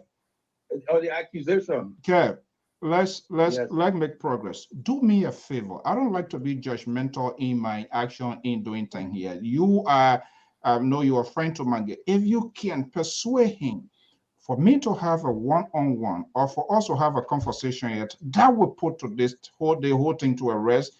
I don't want to say they didn't ask him, but let me have an opportunity to talk to him. Yeah, but Mr. So, I will tell you this. This is election that time. No. McGill will not be speaking on that, and I will tell you on that sanction issue. Okay. He will speak on basically the election because McGill is actively campaigning for the president, and that's what he will want to talk about. That would be distraction. You can't determine my question. When I ask him, when you say you don't want to speak there, at least I ask him. Okay, let's make progress. Let's talk about this is a monopolizing of the platform. Kev won't be panel. Let Kev count on. I'm just telling you this much time on the platform that he will not speak on those issues. Now because his head is for us to win this election. Okay, that is primary goal. But I just want to get out of but mainly I call for this tribal thing going on. You see, in politics you do have your stronghold. We know the Southeast is our stronghold. We know Lofa is a stronghold for GMB. Everybody, you know, Prince Johnson get Nimba, people get, so it's a stronghold. But when Prince Johnson and the Unity Party injected tribal politics, they're all what they started to push into our politics and some of the stuff is the way they voted. But the last election, the first round in Lopa, Kevin, tell us the second round in Lopa, GMB had 90-something%. Nobody call it trouble. Nobody say trouble because that is stronghold. It's Prince Johnson and the Unity Party because they felt that people from the Southeast should vote against Georgia because they feel entitled, that they feel entitled. So everybody around the country should vote. So if you don't vote, okay, so so can I register my displeasure that we are allowing one person to have a monopoly on the show tonight? So the government. All right, so Kev, so yeah, why it is here. Everyone there, we have people on the screen, people on the line here. You want something as usual, we don't sanction voices. I can throw the link out to you, but let me just go back to the group on the, but if you want it, just let me know. I'm going to throw the link out to you. Let me go to Terry. Yes, sir. Let me just bring you. You can, you know what, you can do that. Maybe I'll do that for the 5 minutes because I was doing some work. Okay, that's fine. Yeah, whatever 5 minutes remains, say you come on that. I will send it. They drive by shooting Kev and the air and the CDC lab. Get away from down their platform. Kev, long time they come be a panelist. Okay, thank you so much. Hey guys, we gotta cool the temperature. All right, this is not. Y'all want to manage? Mr. So, no, listen. Hold on. You bias the. When other people call how to call it Bob Hermes and other people call you get in 2 minutes. You can get Kev and stand 10 minutes. No. It's not a matter of giving 10 minutes. When he says something, I have the right. It was I needed proportionality of time, Mr. So no. To get elevated, you give people proportional time. No, it doesn't work that way. When you say something and it needs clarity, I will put you. The man says things at clarity too. Even the men from Minnesota need a lot of clarity too. So, okay, as someone be analyst, then come on. You cannot give him more time proportional to other people, and then you buy the platform. No, what I'm saying, Kev says something that I wanted to get an answer for him. That has to do with Magay, the other person was saying. When the guy said, I said, are you saying this man resigned? He just resigned without the government investigating? Then we need to know. So when you say that, it's about proportionality.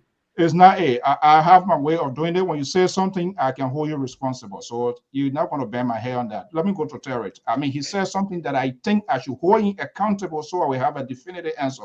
Terry, let me just go here. There seems to be begging for instead of an answer. What's that? Instead of looking for an answer, you're asking for McGill to come on the platform. How is that an answer? I asked him questions. He didn't answer. So I said, can you? He has a contact. So that's something. I'm making a request. I'm putting him in the spotlight. I say, I want to talk to him. I don't want to be judgmental, but let's not get distracted. Politicians, you're so impatient with this thing. This is why the country is going the way it's going, because everybody wants quick fix, and it doesn't work like that. You're going to be dealing with people of different way of looking at things. So we've got to be a little bit tolerant. And I know the election is still way ahead. Terrorists, there seems to be like we are misguided, a lot of misinformation, which also get us to be distracted with a lot of things ongoing right now. But it is important that we keep focused. All of us, commentators, even all of us that are participating in this process, we must all be held accountable for what we say, even if that one person or two persons listening to it. And that's what we intend to do here. At this present, we are at a crossroad where the country or the electorate should be able to make an informed decision. But that conversation is not being kept. All of these people, and that's why I'm not too much friendly with politicians, including the commentators, because people have made ridiculous comments and they are yet to come out to say, hey, this is what I said in the past. And I'm going to be playing some of them here.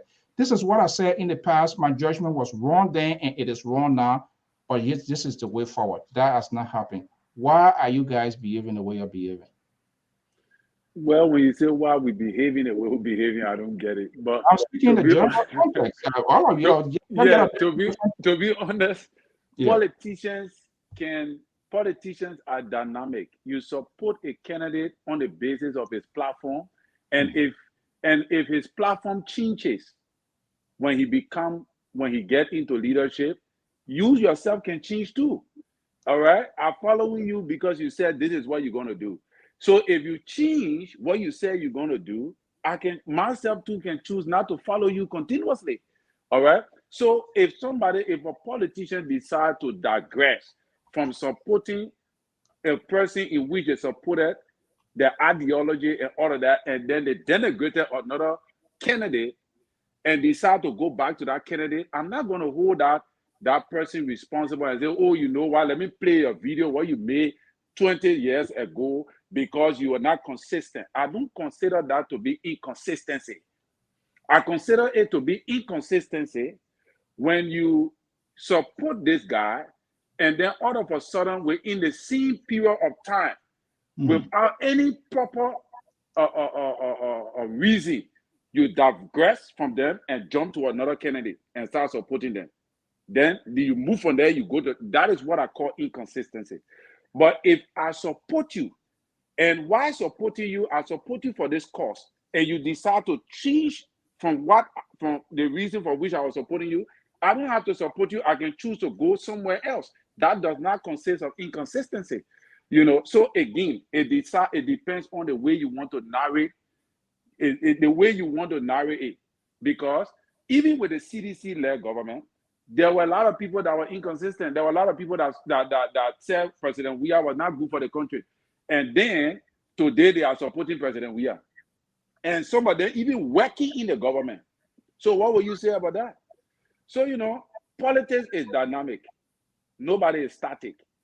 Today, I'm supporting Ambassador Boyka for this cause. If Ambassador Boyka decides to change course, I'm going to leave from behind him. All right. And to the issue of what Kev was saying, the U.S. government, the embassy said that the government did not reach out to them for evidence. I don't know if Kev listened to that.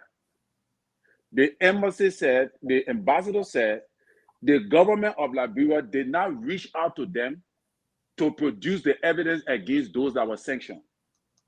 So it is binding upon your government, Kev, to ask the U.S. government for the evidence against those that were sanctioned. The U.S. government is not on an obligation to go and say, oh, you know what? These are the evidence here. Let me show it to your government. No, it is your government that is responsible to ask the U.S. government, what are the evidences do you have against these people that were sanctioned? Then the U.S. government will provide it. If they fail to do that, then you have a point, So that is what I believe. Yeah. So, no. Hold on. We're gonna do it. We are back on the screen now. Just hold on. Yeah, I mean, Terry, that's quite. That one has been thrown out of the window. Somebody accused your principals, your major officials of government, and you're waiting without anything, and they say they resign without you even questioning them, their resignation. Of course, that's a different thing here, but I don't want to melt that into it. The liberal, are you sleeping? No, I'm just here watching you guys and listening to you guys. It's a very interesting dynamic, and I'm not in the mood of fighting with anybody, so I just sit quiet and let you guys go, because I think what Ker Hassan and you and the rest of the sedition continue to do is to distract us.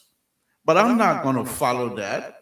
I'll let you talk all your tabata. The young man came over here, the liberal tried to sidestep. Sidestep what? Whatever that was discussed on Spoon today is about the war. That the war didn't happen. I didn't hear Spoon beating from the drum to say, let's have a war. They were discussing Liberia history. And because you are not comfortable with it, therefore the history must not be discussed, because the Crown people knew, who are you? Crown are Liberian. You're not no different from any other person. They can discuss you, talk about you, say whatever they want to say about you. You're not different. You're Liberian like any other person. And furthermore, we all participated in your war. So what Spoon was doing today, my only thing that I'm frowning on Spoon conversation is that they're also helping CDC to help to distract. But the only happiness that I have, I know Labor, you very smart. by the end of this week, many of you will put your foot in your mouth. And I will be here discussing it. So whatever it is, Mr. So you came out here almost hour. Distraction. I'm not going to follow that. That's fine. Now, kept coming up here. He will not want to be a full-time, maybe an hour or so, take your time and try to talk to us. He's going to come here and call in and then try to throw in another distraction. Whereas we all heard the ambassador, he spoke Nigerian English. He said, let me tell you there, nobody, no government official will not lie to you. They come to us and say, where your evidence, we refuse. Because that was a thing the government official were putting out there. And the ambassador came and refuted that. And now you're going to sit here, we wanted to discuss that. Mr. So, wait till tomorrow. When the liberal comes, I will be completely going through the data. I'm not here to talk about who did why and what fight war time over. Nobody bringing war in our country again. I told you the other day, when that young man called and said, Mr. Toe, you're from Grand, why you sitting down there supporting Mbaka when he said he's going to eliminate? I said, Mr. So always say, the cat that can say he can catch, he start eating a baby. Let Ambassador Baka, you want to get rid of people in Grand, let him start with me. I stay waiting. Then I can't waste my time with Mr. So. Please, I'm enjoying you. Okay, that's fine. But that's the hypocrisy with some of you people. And I want to call you out here because it is ridiculous. You are the same very person. Let them even call or complain about Spoon for you to come back here and walk here. You must be ashamed of yourself. For you to come here. I'll call you. You got evidence? You got I'm going to play the recording right now. I will play the recording. Now we get it somewhere. I will play the recording right now. I'm going to play the recording right now. I'm going to get these people off. If you got clip. That liquor talk. I was talking to you about liquor talk. What wrong you? You think I want you to catch me, man? That liquor talk. Right? I love my senior member. You put that way. I love you for that. If you didn't send me cash, also that liquor talk, it will not be played. Okay, let me come down to Sissy. Look, I will be coming to you, Arthur. Let me come down to Sissy, and I will come back on the line here. It's yeah, let's just say breathe a little bit. History just coming out. Let you breathe a little bit. Let you come in. History, I agree. History is all about the past and the present, and there's no way that we can undo the work of history. But at times, okay, the man you're calling for, the man is here now. Let me bring him in. So your idea of always, and that's not, I don't want to be distracted. You say a CDC man, I'm a CDC man, just how you just a breaker man. Hey, nothing wrong with that. I would never have under the cloud of darkness. I'm not talking to you. I'm talking to you. Man, I'm not talking to you. I said a liberal. Okay, on a question coming. Why are you just getting in some sort of moya this evening? When you come on in, then you went on to CDC. That was I say, I'm calling CDC. I was still responding to something. It's not calm down. The Runoff will come. You know.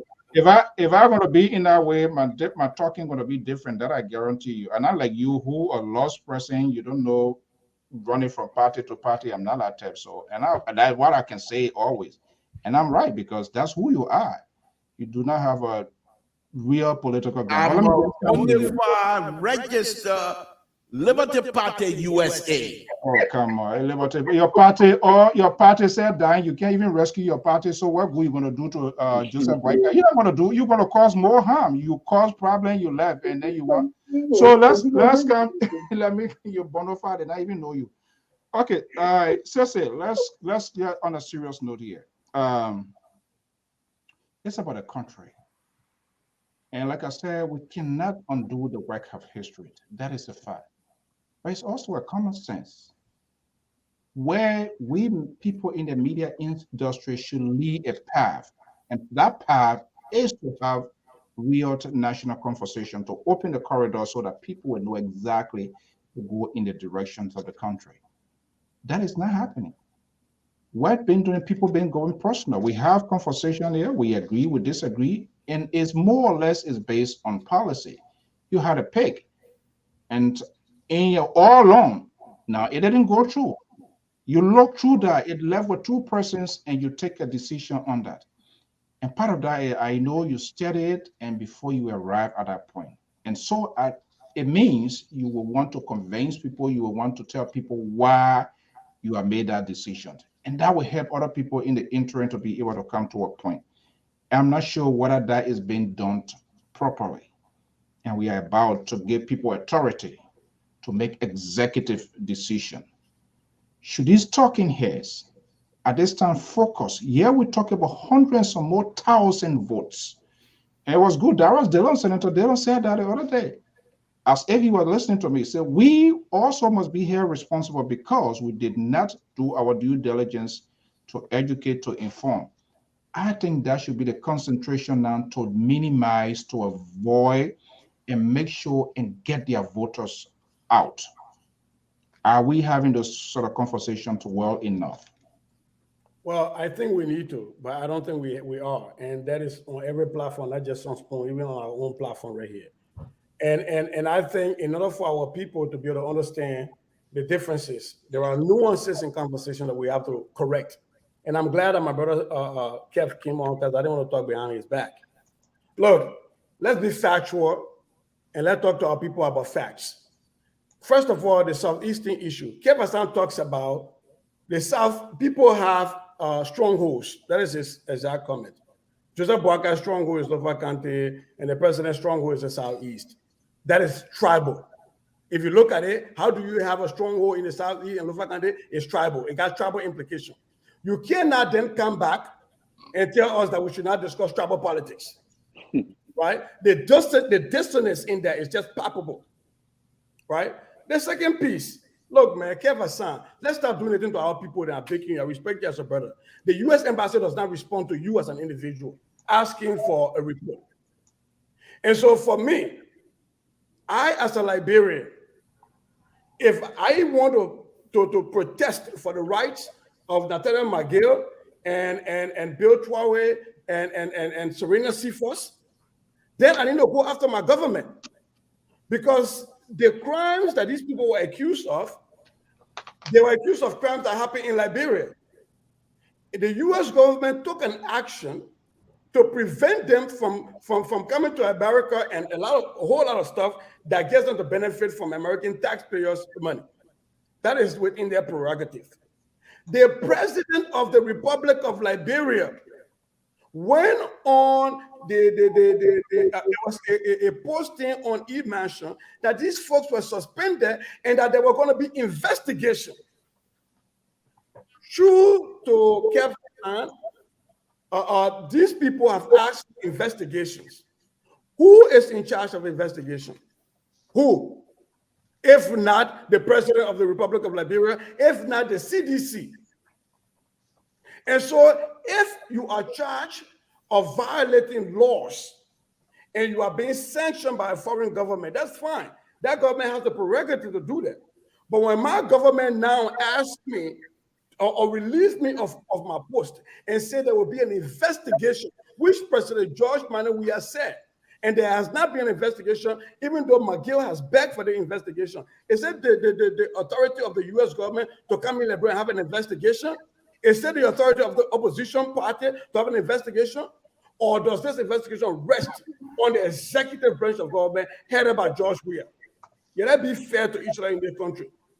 When there were guns discovered at the Freeport, this same government, the CDC government, said they were working with the FBI to collect data and information to know who brought those guns in Liberia, whether it was to destabilize the country. Or you can work with the FBI on that side. But you can't work with them on the other side when you violate the rights of Liberian citizens in the likes of McGill to suspend them without due process. And you can't investigate them. Is that a Liberian problem? Is that a problem of the opposition, or is that the dereliction of duty on behalf of the ruling establishment? So let's be fair to each other here. You can come, you can say, oh, you think you know it, I know it. No government responds to you. No government.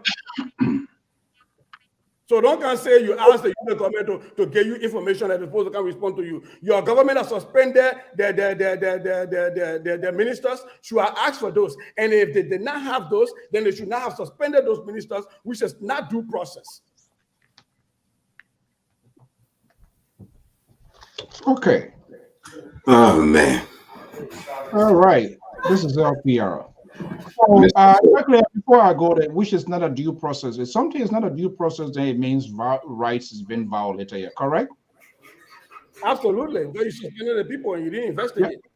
Yeah, and we talk about that here. And let me make reference here. I don't like to, I like to bring something not circumstantial, something that's factual we can talk about relative to what Sister said. This is a voice. This is Africa Voice of Africa, Voice of Africa, August 18, 2022 edition.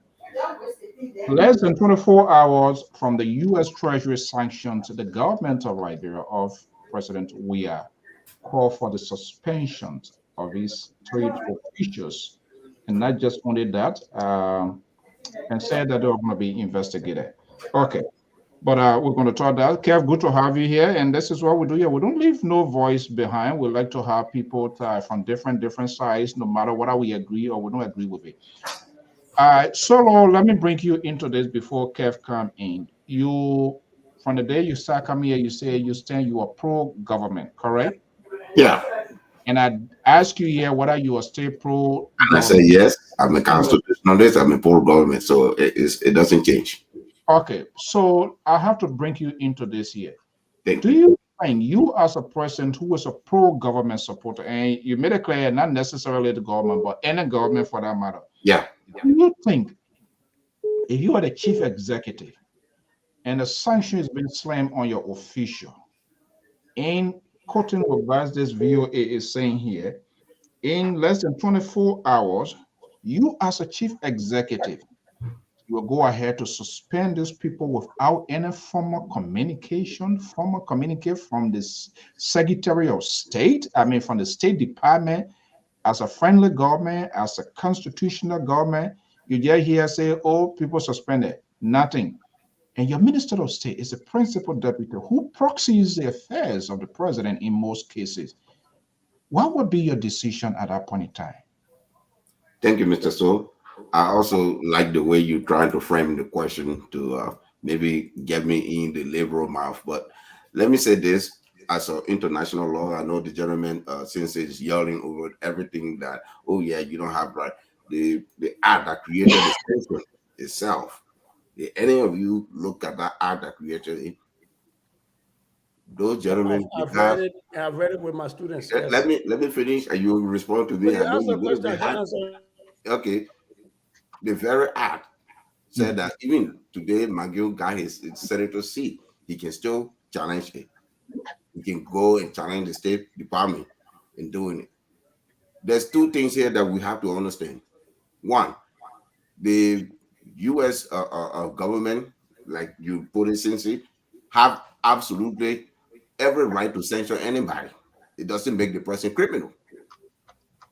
That's a good thing, because your sanction is not a criminal charge. It's just telling you that, oh, you're not invited in my house. That's it. It's simple as that. But my other people on the other side, they think that if someone is censured, I have this conversation with one of my young brother, Anthony Gay, when they sanctioned Mr. Senator Sherman. They all were jumping up and down. They don't have anything to do, or maybe they are jealous of him. They are against me. So Mr. Sherman is an older man. He saved his money. He don't waste his money, so he got more money. So what? Anybody can prove where he did wrong. You can't just accuse somebody without evidence and say, oh yeah, I get it. I say, oh, Sensei, you are a thief, or Mr. So you are a criminal. You killed my pa. Where? I don't know. Then what the idea, we're talking about distraction here. The whole thing, it come up from the gentleman I called for a comment that they brought fake sanction. You, Mr. So, your mother-in-law that I was listening to, it was based on the election result leading to the statement coming from Spawn TV. Now we are discussing sanction. How do we go from that? That's why you guys are very good at CD. Wait, no, listen, Because you got nothing to offer. Your CD nothing to Hold on. Something to hello. Something. From serious conversation. Hello. I think we can kind of like do this sort of cross talking. I'm listening to him when he said that fireball in there. I was asking whether he answering my question. Now go ahead. Thank you. So when I look at all this, even say come and say, that invalid vote is the third person. Invalid vote is not a candidate.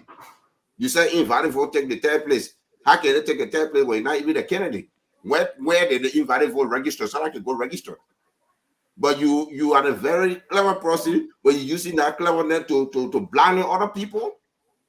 You came from, you say you support Joseph Boakai. Is it hard for you to sit down and say, no, we want Joe Boakai to win, but we will not condone this statement coming from Spoon, this video being played. We're not going to do Mr. Toe, you can sit around and say, oh, yeah, I'm a crime man, but I default that.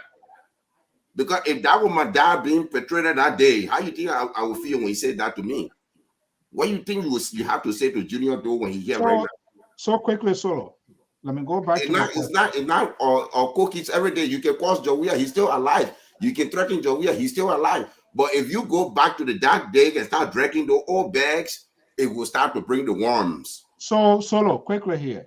Was there any violation? I want to go to Kev. Was there any violation on the part of those officials? Because I also found I was wondering why they were suspended without any investigations while the decision was taken. The Melinsky Act, that created the sanction. Any superpower country that have the power to stop you from coming to the country can do it. Even they don't have to come here.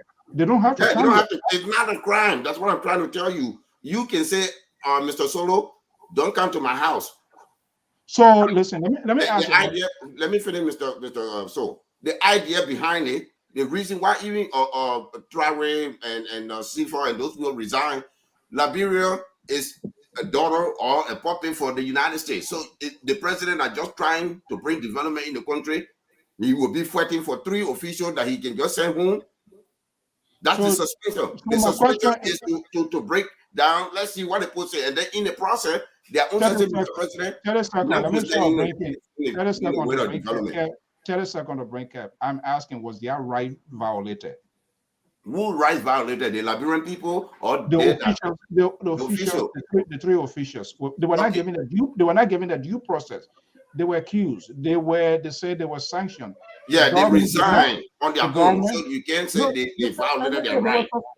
They were suspended. Yes, suspension, Mr. Soul. If you're suspended at your work, are you fired? Are they still ministers? Is he still minister? Where you working? Yeah, if they suspend you, are you fired? If you suspension is that what I'm saying. The president suspended. What happened? The next question, you said that their right is violated because I'm just asking. If you said no, I'm just no. Yes or no? There's no violation there because they resign on their own accord. Even if the president if they resign, then there's no due process. Okay. After they were suspended, you were suspended. If you wanted to stay and you were going through the process, and then the president fired you through the suspension without outcome, then you can say the president violated your employment rights. So why the president said they were going to be because the president could investigate them, but if you resign and give the president reason for him not to pursue and focus on development idea, it will be suitable. And you can guarantee to the president. I like this. Thank you so much. If I say, if I tell you, Mr. Soul, Mr. Soul, I work for LPR, and I tell you that, Mr. Soul, you know what? I will step aside. Let me go. Step aside. Let's say continue. Does that make me guilty? Let me go to Kev. I mean, there's a lot here. We're not going to waste the time. Like I said, everybody focusing on one person comment now. They forget about the vote, the election. They forget about the registered. They forgot about that. We're going to come to that. Kev, good evening. Welcome. Good evening to everybody. Yeah, good to always have you here. I mean, Yeah, this is yeah, what's what up? the What's up? network stands for. We always bring in diversity, whether we agree or disagree. It's all about it's all about we want to find the best. Yeah. So if you want to speak to it, that's fine. But we are looking at the runoff and what we should be considering for the peaceful process to be here, where Liberian will be in drove to turn out to be able to make decisions. Some of us not going to be there to be voting, but the decisions does have an impact on us for the next 6 years or so, like in the case of the representatives and that of the senator. What is the new game plan here you want to share with us? Is there any specific thing you want to speak to? You were talking on this sanction issue that because I think a lot of people, there's a noise coming from the back. Yeah, go ahead. You gotta mute. Go ahead. They will come back to this. Okay, let me just to do that. Go ahead quickly. No, come back to the last in order to minimize it. Yeah, a lot of people. The one thing I learned in my getting close into politics, my proximity into government and all the other things. People love to talk about stuff based on what they feel. Based on what they feel. For example, even this country that we live in here, at your workplace, any accusation, you will be suspended pending investigation. They do that here. We all know that. We all know that. That's a standard procedure in this country. Mala, you on the line? Why are you calling back again? Yeah, go ahead. Yeah, go ahead. Yeah. You're online. Hold on, I will come to your line. Yeah, go ahead quickly. You understand? That's the way it is. Mala, hold on. So I'm going to be coming to the phone line after Kev. Before I come to the phone line, guys. So hold on. Yeah, go ahead. So we all know that. So if the government suspend the three former officials of government, it's just a standard pending investigation. But before you investigate, you need something. You can't just go to court and say, "Oh, okay, let us go to court and try." But you need something. You need something. First of all, the American explained this whole situation to Liberia. The ambassador, last statement, the former ambassador before he left, he said, "We have information from your people. The sanction is to protect itself." Is that black and white? I show Mr. Goya read it. Is that? Now they say the sanction protecting the sanction. He said the sanction there to protect itself. The sanction is there to protect the sanction.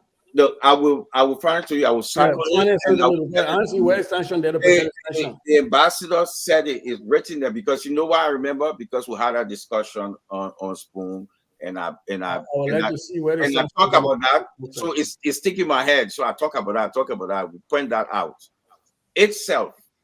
That's what it said. And everything they listed, this acting ambassador 2 weeks ago on Prime FM, she said everything online. They actually evidence everything online. Check online. The only thing you see is the accusation. Are we that kind of country because America says something?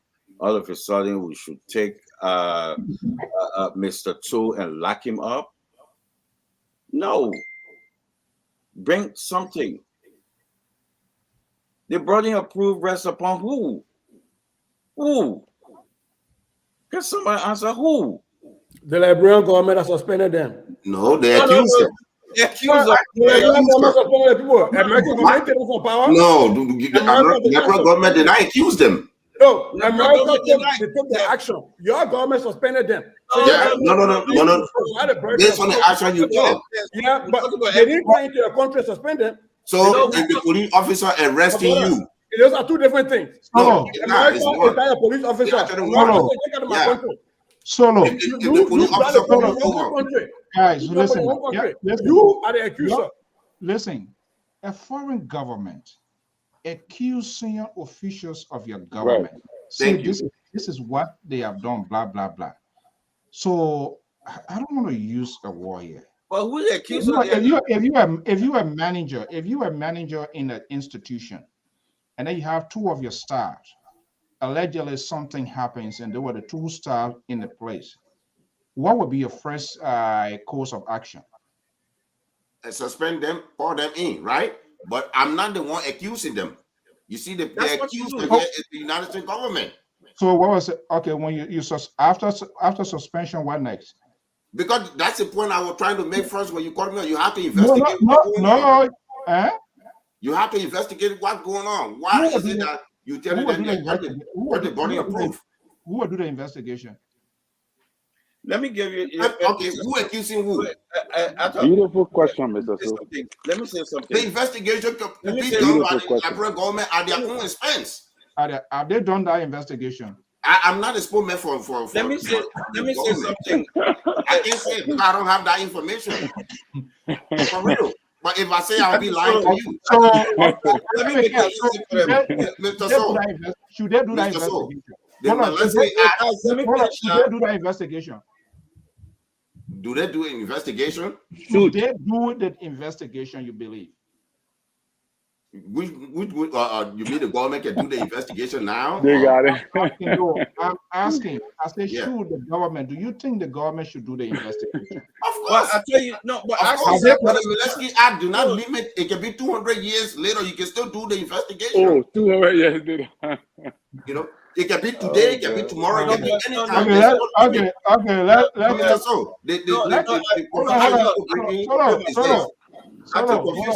Is this you want? Yeah, give me 30 seconds that you can move. You want the person that you accuse of TV rape should be the one say go and show me the money that you stole. Where play at? And you in the United States. In the United States, the accuser stands to be innocent until you can prove them guilty. Solo, you're making me to question your decision that you are a pro-government. Your pro-government does not mean you for CDC. That's not why it's. I understand that. You protect the interests of government. True. But if a government, if administration can take a decision, right? Yeah. And say, hey, I'm going to suspend you. It means there's something not right. And after that suspension should follow an investigation. And even before that, we were told that would be an investigation. And if an investigation wasn't done, and all of a sudden we see those people, they resign, then under what condition are they resigning? Do they agree with them that something was done wrongly? And we just wave a white flag? Can I answer that?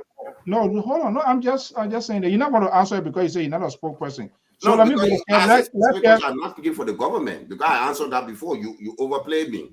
That's what I say. I want to clarify for you because I don't want to leave from here. Then my statement not clarified. Okay, 30 seconds. Do that. 30 seconds. Let me go to Kev quick.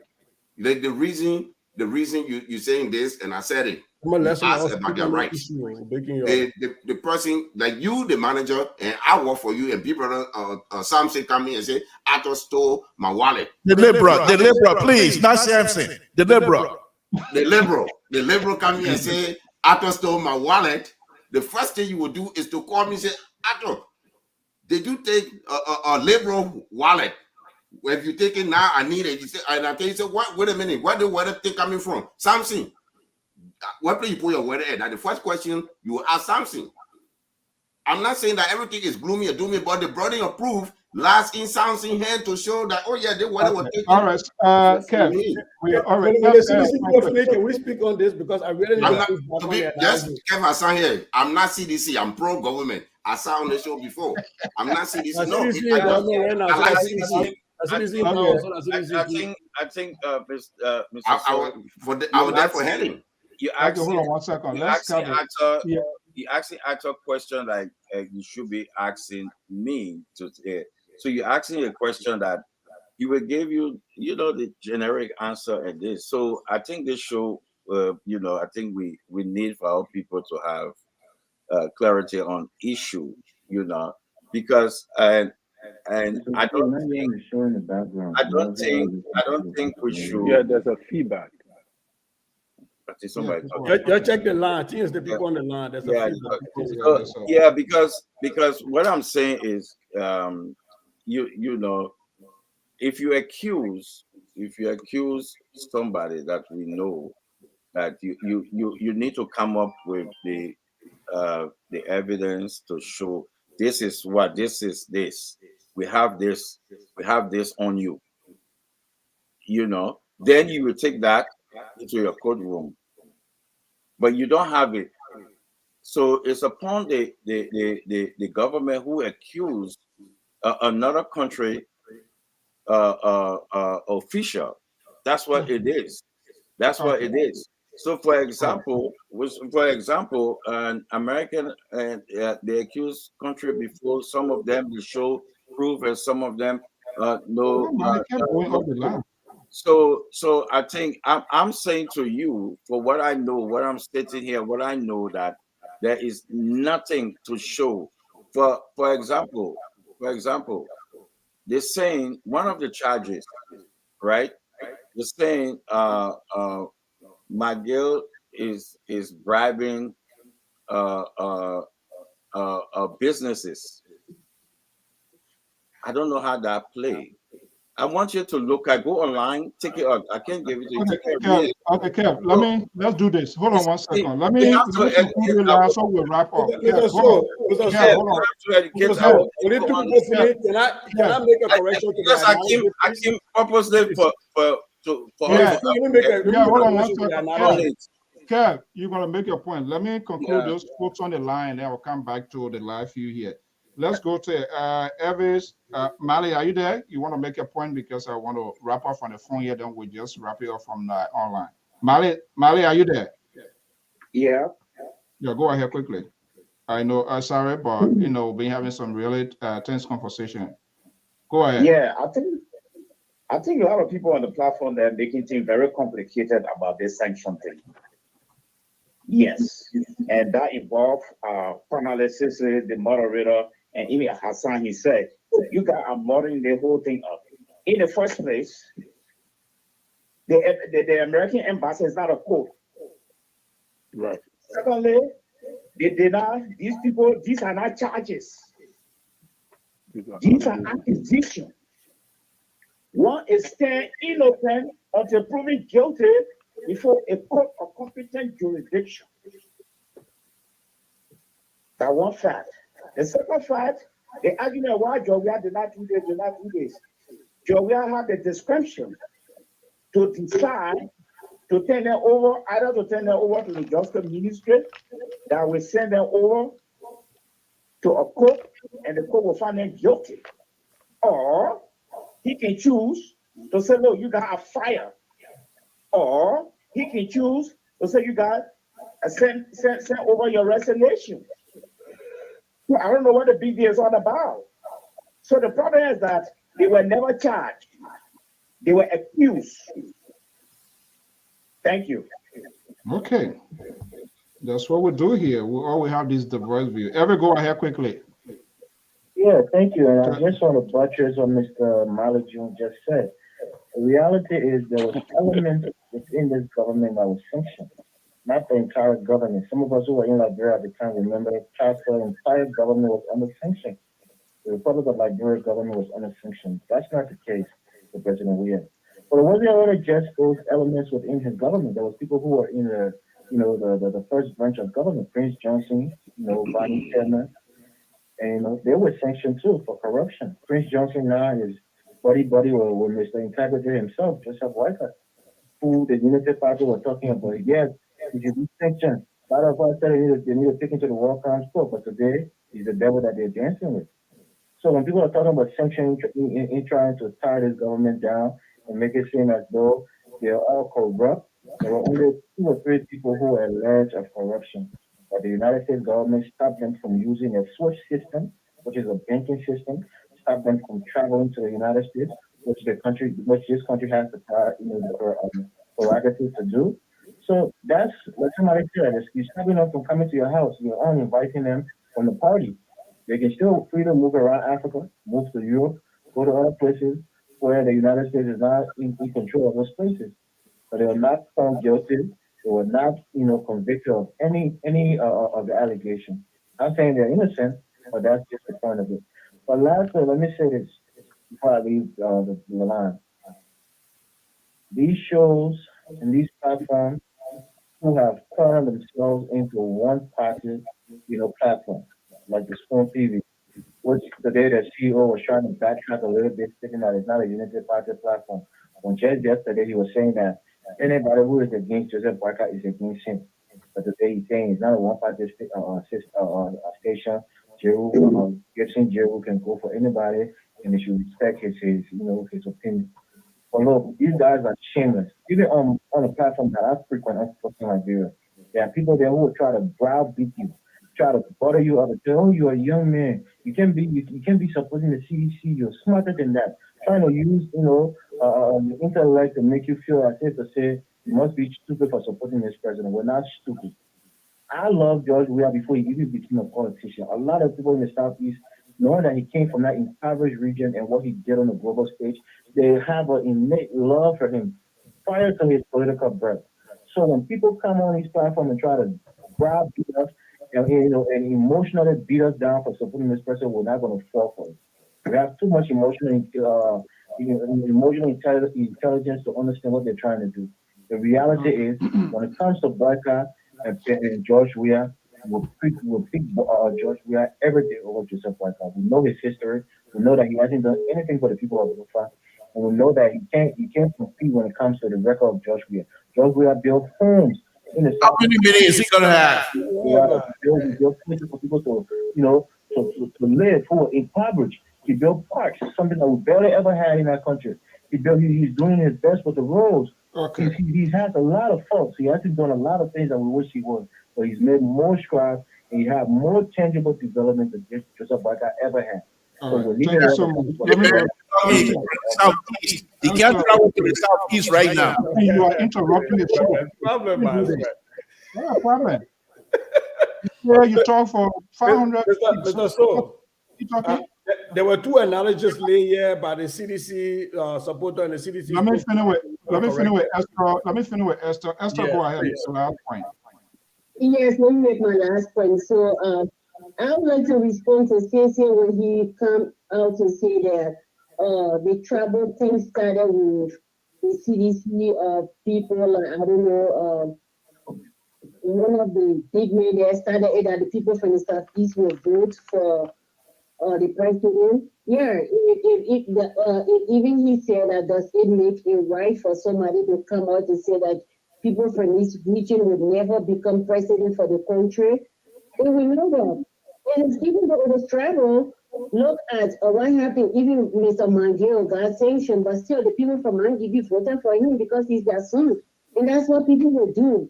People will always vote for people from around them. But there is a line that you can cross when you look at certain group of people and put it in a basket and conclude that they are not fit because of where they come from to run or to get certain positions. That's what I come to say, no, that is wrong.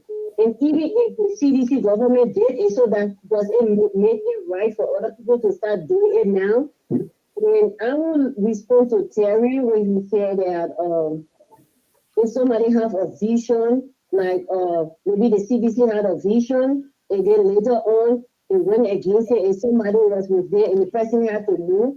I agree to that. If I'm with this platform and I see that the platform is going against my value or what I believe in, I can move. But I will not stay with the platform, support them, support the government, see all the wrong things that were happening in the government. Things are going very wrong. And then after you got fired, and then you come back to tell us that the government is not good. And you telling us that we suffer. You telling us that this is wrong. But you were there, you supported them, you preached for them, or even we came up to say this is wrong. You stood for the government. And when you get fired, you come and tell us, no. I don't think that is right. You can't come and tell us now. So people are only doing it because of what they will get from the next government. It is clear. We can see it. That's what the love of Liberia. So you cannot come and support somebody later, or you leave them because they fire you. When you are a person of truth, when you see somebody doing wrong, you tell them what you doing is wrong and I will not be part of it, and you leave. Then we know you are truthful to the Liberian people. So that's what I implement. Thank you so much. Okay, Male, do you want to come on? Because I'm going to the line now. I'm not going to be coming back to the phone. You want to go on? You want to come on live view? Yes. Okay. Yeah. That was my, just what Esther just said. I just want to portray on this point. Let us not blind our eyes to the type of politics we have in Nigeria, Mr. Moderator. It's a fact. No matter what we do, this type of thing has been in our politics for a long time. We cannot rule it out. It's very dangerous. It's dangerous in the sense that a type politician will come to power, do nothing for his people, just to vote for him blindly. That's the dangerous part about it. But no matter what, the tribal politics will continue to be in Liberia from time to time. For instance, I want to respect what is his name, the ANC political leader. From my own personal assessment, this guy is high.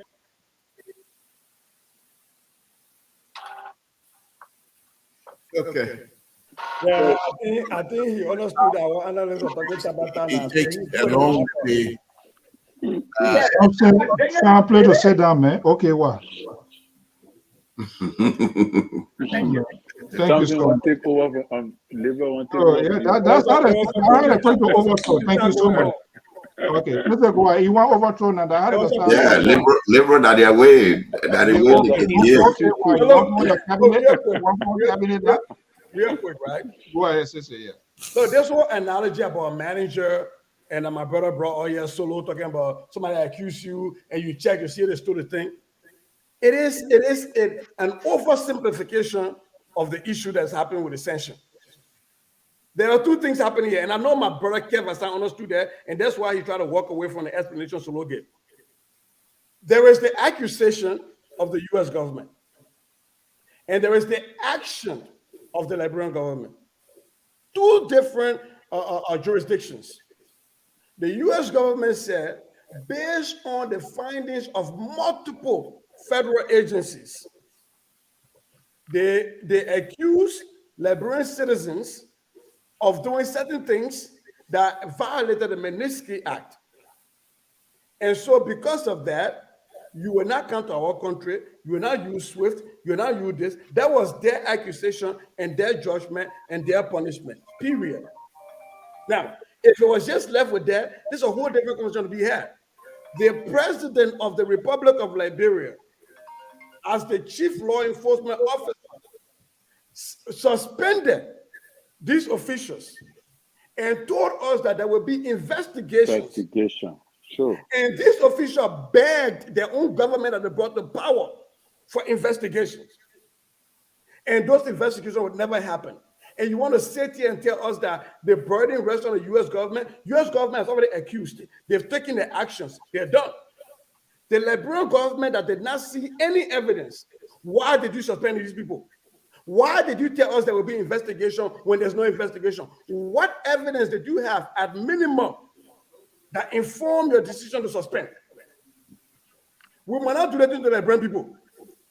We can't kind of talk about, oh, your manager suspect. That is an oversimplification of what's happening. These are two governments, two different things happening, and two different actions. Your government decided to take an action in Liberia. These are Liberian citizens. Was there due process? What is the status of that investigation? Nothing. So we got to stop doing that. And look, to my sister who called and disagreed with me saying that this thing started with Eugene Nangbe. In Liberia, what happens is somebody say one thing and somebody put wing on it. You start with a dog before you do the dog flying. In nowhere did I say that people should talk about that certain people should not have access to power. I have never even talked about that on this show. What I said was the issue of people voting along tribal lines, the tribalizing of electoral of the elections started with when Len Eugene Nangwe and the deputy minister said that the Southeast will vote for the child. And even my own brother, who is trying to push back on me, is even accepting Mali Jones that liberal politics are being tribal. So what is he pushing back on? So I have never come here to say that people from the Southeast should not be allowed to run, or that people from the West should not be allowed to run. I've never said that. And so in these spaces, people sometimes they listen to when they want to listen. They will take a wing and put it on the pig and let it fly. And I think that's what my sister tried to do with my analysis tonight. You never condemned it. I don't have to condemn it because I didn't talk about it. Well, this is a pattern that you support it. It's not an issue. No, my brother, here's the point. I don't have to condemn it because I didn't talk about it because I thought it was below the pill. So certain things sometimes intellectually, when people don't talk about things, it means it's below the pill. Well, but this is the political arena. Okay, all right. Arena, you cannot inform what is above the pill for me to discuss. No, I'm not. I'm just saying. So I've decided intellectually I will not go down to the pigs, so I will rise up above that. So you can drag me back to the pigs. I refuse to go down there. All right, let me go to Terry, and from there I'm going to play a few tips here. The reason I don't trust and believe all of you, including this guy who was putting it. I'm not talking to that. You don't have to talk. When I read, I will call you. You talk. So just sit down there. Oh, you're not talking. You're part of the show. If you we'll call on you when we need you. Terry Collins, let me bring you in. Yeah, you know, I know that there is a lot of clash tonight. Yeah, for a good reason. Jerry, can you yield maybe 1 or 2 minutes of your time? Something told. Something told. That has nothing to do with you now. You're running your show. You already give the man something told. The man. I am something told. You are disrupting the show, please. Of your time, please. Something you will have your time. You are disrupting the show. Terry, you can't do that. This is not a court. This is not. Listen. This is not a court to file an appeal. Terry doesn't have authority to say, "Oh, when Terry wants to waive his birth right, that's fine." It goes to different. I gave my remaining 2 minutes to the liberal. My remaining 2 minutes I go to the liberal. Well, I will determine which way it goes. So don't worry. Okay, all right, go ahead. You're running your show. Go ahead. Okay, you can. Okay. Terry, yeah. So after Terry liberal, I come to you. Yeah. So the clash is on, but my thing concerning the previous discussion that we were supposed to have and that have been totally distracted and diverted is that I think the spoon talk is trying to go back home. And I think the Labour made mention of that. You know, the guy is returning home. All right. And if you look at his body language from yesterday to today, you will understand that the guy is returning home. The discussion back to the CDC. All right. Okay, make it clear. Yeah. So yeah, that's what I mean. Back to the CDC. So in my opinion, because the discussion he tried to present, the narrative he's trying to shift, I don't understand it. And I don't know why the Unity Party people decide to buy into that argument and let it go. If even look at Jeru Gibson, today, for the first time since I've been seeing Jeru on Spoon Talk, was very energetic. And he and Stanton Waterspoon, the body language was very energetic. Like you said, Jeru had regained his normality. That something, you know, that you could see that there was a connection and there's a bond that he was confident about.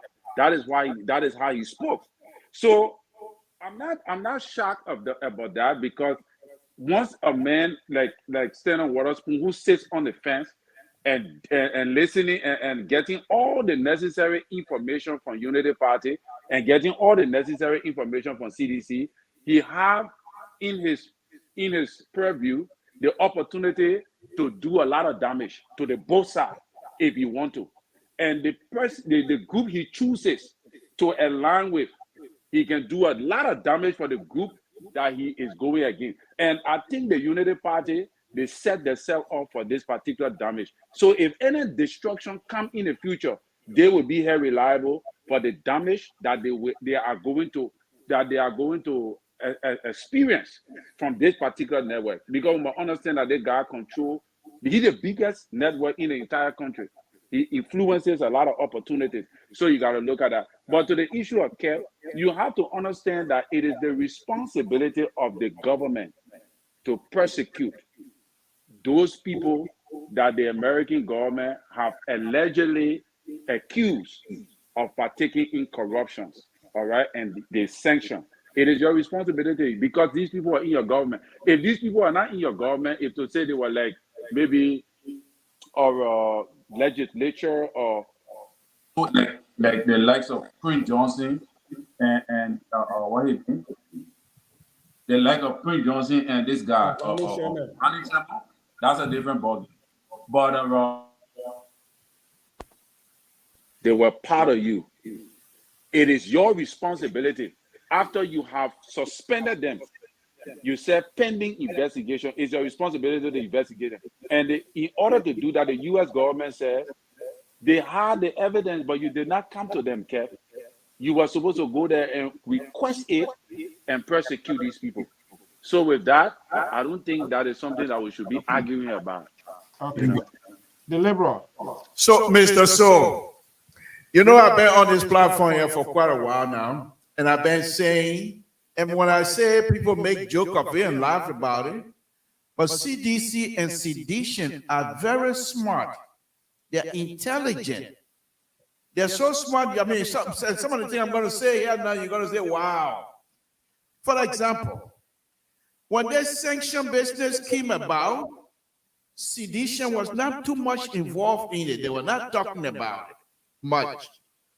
Not only that, most of the things that you will see CDC bring up in this runoff right now will be something that we have talked about in the past. But they understand Liberia and they understand Liberians' way of engagement. They will bring up something that used to evoke some sort of a high emotion back then. Now is the time they want to discuss it. Why? For me, from my perspective, you're talking about Runoff. Ken Hassan been on this show now for more than 30 minutes.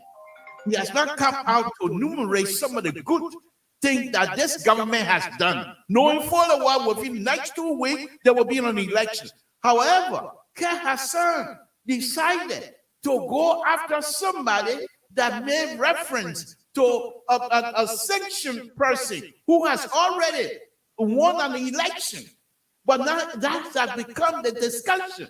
Why? CDC have nothing to show for the last 6 years. They cannot stand to back what they have done. They cannot stand to tell the Liberian people what exactly they have done. What do they want to do now? Is to distract. And Unity Party and the opposition they must understand that we don't need to engage them in that type of behavior. If they bring it up, we let them go. We talk about, for example, Spoon TV has been known all over for the last 2-3 months as being someone that supports Ambassador Baka. Why would you not amplify Ambassador Baka's Friday speech, which filled with lots of unity issues? How to unite Liberia? Ambassador Baka spelled that out. Why would they not talk about it? Instead, they brought in Milton Bly, who has issue with fellow Grandian. That's not the discussion. Instead, they brought in issues that have to do with Southeastern, and Southeastern want to do this and that has nothing to do with the runoff, because CDC, they're very good at trying to bring issues that will polarize the entire process. And as a result, thank you, man. As a result, they are here to join whatever they're trying to do to distract. But I tell you what, Hassan, Honorable Hassan, and the rest of sedition, you guys have a good day today, tomorrow. But I know CDC, by Wednesday or Thursday, you will put your foot in your mouth. People are very good at that. And I will see, that would be the time that I would take the initiative. But I tell you what, I'm not going to be distracted. And the reason why I'm talking so much on this thing here, because I'm on, you know whose show tonight. But on the liberal show, I'm not going to let you distract me with these kinds of fly-by-night ideas that you people don't have to talk about good things that you have done. Man, just call. The guy was calling from talking about Southeast, how good the president have done. Right now, it's raining in Liberia. You can't cross Nima County Bridge. You can't cross that bridge to go to the Southeast. President couldn't go to Southeast driving. He got to fly. What is this? 6 years. And this is what I'm going to waste my time on. Mr. So, Honorable Kia-san, Terry, and my brother, I'm sorry that I missed your name here, but let's do this. I will say good night to all of you. It's been a wonderful, wonderful, wonderful show. As usual, Mr. So is here. But I'm here as a counterweight to all of you guys, sedition idea, come here to spill these kinds of, whatever it is you call it, travelation and what have you, on LPR. That's not going to fly. Thank you very much. No, stay. Don't go. Don't make statement. Just walk away. That's saying something. Okay, Can make a statement, and I will have Esther respond, and I'll have a few tables will play. So it's just how you're dishonest. We're going to expose all of you one by one. Don't go. If you go, it means we're going to convict you in your absence. Kev, make a statement. Whatever tape you got from me, that liquor talk. I already told you that already. So get you. Go ahead, Kev. Go ahead quickly. Then I'll go to Esther. No, that's not your tape. I'm not going to play anything. There's a lot. There's a lot there that we explain. The progress of this government is there. You know, we can say over and over. But one thing you did not say, the liberal, you did not say, and tell us the plan of the Unity Party. The only plan I hear them talking about. Why should we? Why should we tell you? Okay, let me say this. You see, when they say that, this kind of thing sometimes piss people, some of us. Because when I say we, I'm not saying me as a sedition. I'm talking about the Liberian people. So let me make it now. Terry, the Liberian people. Explain to them about your plan. Nothing the Unity Party talk about. Kush killing. Kush killing. That's all they talk about. You see? And now I hear Terry talking about Stanton Waterspoon saying, oh, now he returning home. Home where? Never a sedition. He never a government guy. No. I can send you guys old picture with Stanton and Buckeye, JMB. Long time. Oh, what about he and the president? The picture of he and the president with you and all of that. That picture will. Why do you make a point so if you want to know how that picture come out, we'll explain. I really don't know. But we went as a group, so it's different. But I'm talking about personal pictures, and then so he's not.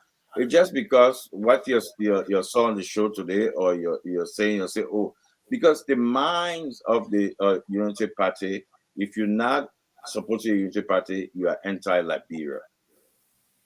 That's the mentality. So if you don't support them, you're the evil guy, you're the wicked guy. They want to take you out. You're not Liberian. You know, they always say, oh, JMB there for the Liberian people, hear the voice. So the thousands of people that support the president, they are not Liberian. That mentality of entitlement from the Unity Party and that high level of arrogance within them, so you cannot speak. So when they saw Jerome Gibson today speaking, it hurt them. Yeah, Terry, he said his energy, his this. So nobody should get energy on Spoon because they know they feel that Spoon is for them. Spoon is for them. That idea, you cannot be in the middle. So the idea was Spoon. Nobody can tell me, and I will ask the liberal here. Tell me any signature achievement of the man you supported. Okay. And that's it. I've been asking this question for more than 2-3 years now. Nobody can come up and tell me, Terry, yes, you're clear today. Name me one, not two, one signature achievement, all his 40-something years that benefit the people of Liberia. Okay, hold on. Somebody want to tell you. And after government. Somebody want to tell you right now. We are about to go. Esther, are you there? Yes, I'm here, Mr. Fu. Okay, quickly here. Go ahead, make your point. You are the last caller. Because I'm not seeing. I just talking to the phone. Well, but he's still listening. He listening to the live. He make him come on, but I will not allow him to come on. So, but you will hear it. Okay, yeah. So I just wanted to make this clear. I think everybody listening to Sisi, he did not say that people from the Southeast can never be president. He didn't say that. I don't know. Maybe he didn't understand me. I said that I saw a post that somebody made that said that people from the Southeast will never be president, come to power again. So maybe he didn't understand me when he responded to me. I didn't say he was the one that said it. I was just trying to compare, saying that I was trying to say that even though some Eugene Nangwe started this, but that doesn't give anybody right to come up with such a thing to put certain people in a basket. So since I wanted to come back earlier to clarify, you didn't say anything like that. I listened to you clearly. Please, I hope you will understand me. I didn't say you brought that up. Please, I just want to make this clear before. Why you want to put it? You're in front of trouble. Okay. Okay. No, but Folks, we're not. Didn't say that. Yeah. Okay, thank you so much. Thank you so much, Esther. Okay, so guys, let me just play these few things here, and some of us apprehensions of it. We're not taking no call again. Just I'm sorry, we already offered it night. Let me just put it on something here. Hopefully, all of these people, it's so sad, very very sad. So let me see here.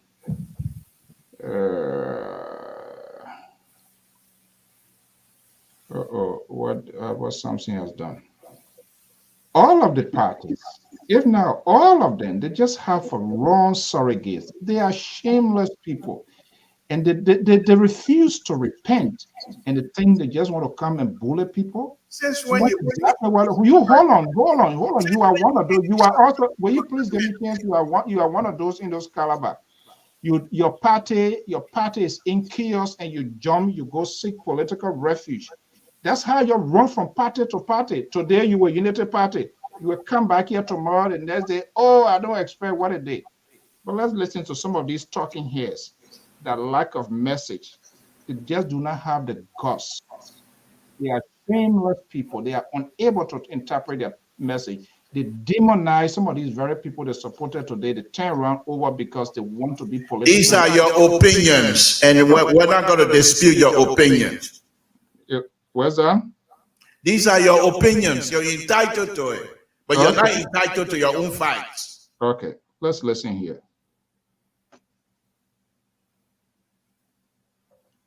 Let's listen to some of this here and see here what we can get out of it here. Of paved road, Kota road, tar road, cement road, all is just 750 kilometers since 1847. Courage now. Yes, this president took over 2 years now. In his second year, he's paving over 400 kilometers of roads. That's more than half of the total road paved since 1857. Can you imagine that? So you come and say Liberia people don't like road. I mean, they complain. The ones that they complain, most of them don't complain, but the ones you see complaining, it's like they say, leave the roads, give us job. Okay. Look, since we had military since 1847, we've never had a military hospital. We are now building the first military hospital. In fact, the roof is on top of it as we speak, under this president. You know how you have, you people get something in Nigeria like the Federal Police Secret Service. We have our own here, they call it NSA. Okay. These are people. They have not even taken responsibility of their action. They helped to deceive because they were part of the system. Now they've been kicked out, they're finding accommodation, and they are unable to adequately convince or why they even made those decisions. I am not one of those, Samson told. I don't easily jump into it. And this is why you don't keep it proportional. They made this decision. They preach this sort of soundbite, these rare men in less than a twinkle of an eye. They came back, they became a converters. Listen to this.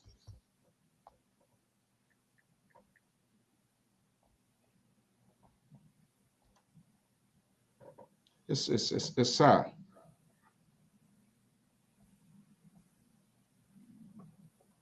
Let me see here. Mr. So, you are yet to convince me. Let me see. Hold on. Okay, let me get this here. Where is this guy? Or where this audio is? Samson told the man from Total.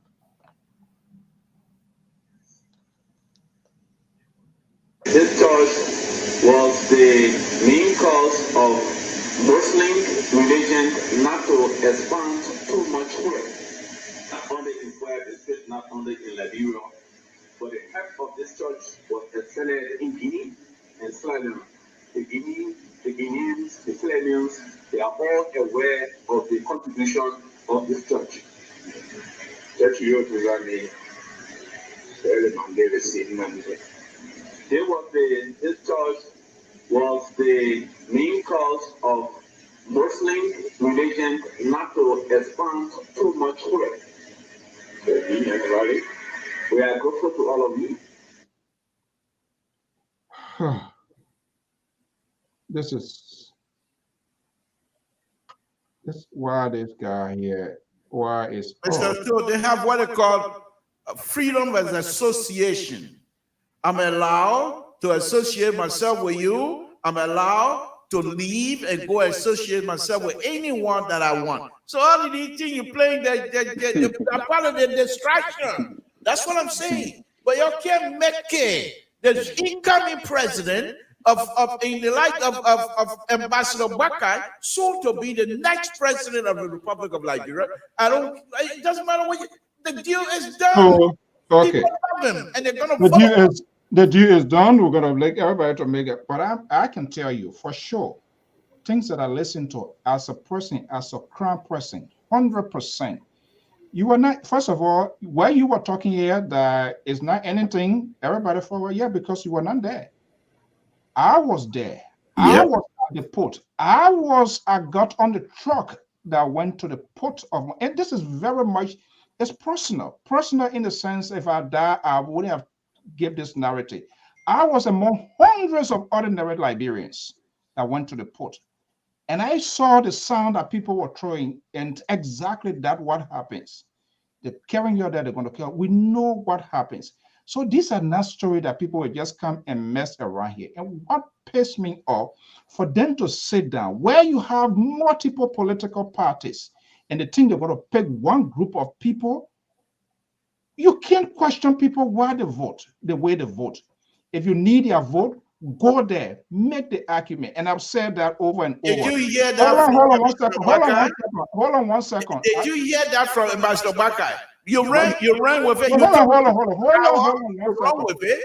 That's a CDC's talking point. You ran with that for the. Did you hear that from Ambassador Bakai?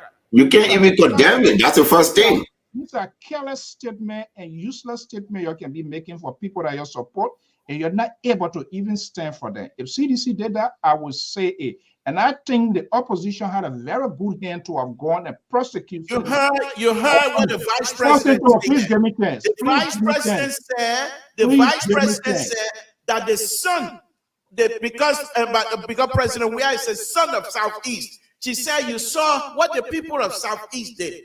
They gave their son the vote. Now you're not calling that travelers. Samson, we have called the government, we have called, including the vice president, when she even called people that, oh, if you don't work for the government, but we call that with dismay. But the dishonest part of you as a grown-up person, that you are unable to even call people when they do wrong, to call it out. You call in the backyard, you complain, and then when you come here with your glasses on your face, and you want to pretend like so. I don't like that. It's That- not no no, point. and That's what not this no is, point. brother, what Why you the people doing? Listen, why the people doing? They are breaking the what you like or business. dislike, The UG Fagon, those the are UG strategic Fagon, talking the points, UG and Fagon, you're not the going to waste our time with it. They insulted this old man. They insulted this decent man who work for government, and they all turn around. These are all hypocrites, grievous seekers, and they think they are the best people to channel his message. That's dead wrong. That's not your business. That one there, don't worry about it. We inside, Mr. So. What are they costing now? They're pressing him now. Don't worry about it. Mr. So, can I ask the liberal a question? This message, we're not so going to Mr. let it fly. So what I'm saying, if you say that, you never heard me talk about that. What I'm saying here, the danger that in this thing here, for them to incite. I'm not talking about southeastern region, but the whole thing of the Crown people. Give me a break. Do you think you're going to get them out of that place? If you need a Crown people vote, go there and for you to sit down here, for people to spew those sort of garbage, that's nonsense. And No, because I'm a Crown man, and therefore, if the people say something, I'm not going to play that kind of game. They did that yesterday. Nobody will take Crown people out of Liberia. No way. You can't remove. No. That's why you're supporting. That's why you're supporting. If it was so, if they feel that they were important, we have never questioned people why people in Nima, in Maryland, in Sano, or in Lofa voted the way they vote. Why should Grangida be ridiculed of their vote? Why they voted? Okay, if they are voting that way, go there it's and not the policy of the rescue mission, Mr. So, for you to make that So I don't think those people. People are not denigrating Grangida for the way. I see why your Liberty Party can't even go in turmoil. The party we in control. We in control. You're not in no control. You display. Mr. So, that's why you with those people. Mr. So, we're gonna wrap out. Mr. So, let me ask the liberal question. No, I think Terry wanted to come there. You can. Let him. I said, what question did Mary get for liberal? I mean, yes, Terry is a part of the Terry time. Yeah. So I don't think those guys were trying to denigrate the Grangidians for voting the way they voted. First of all, like there is no way other than the way Grangidians will continue to vote for President Weah. So that one is just clear.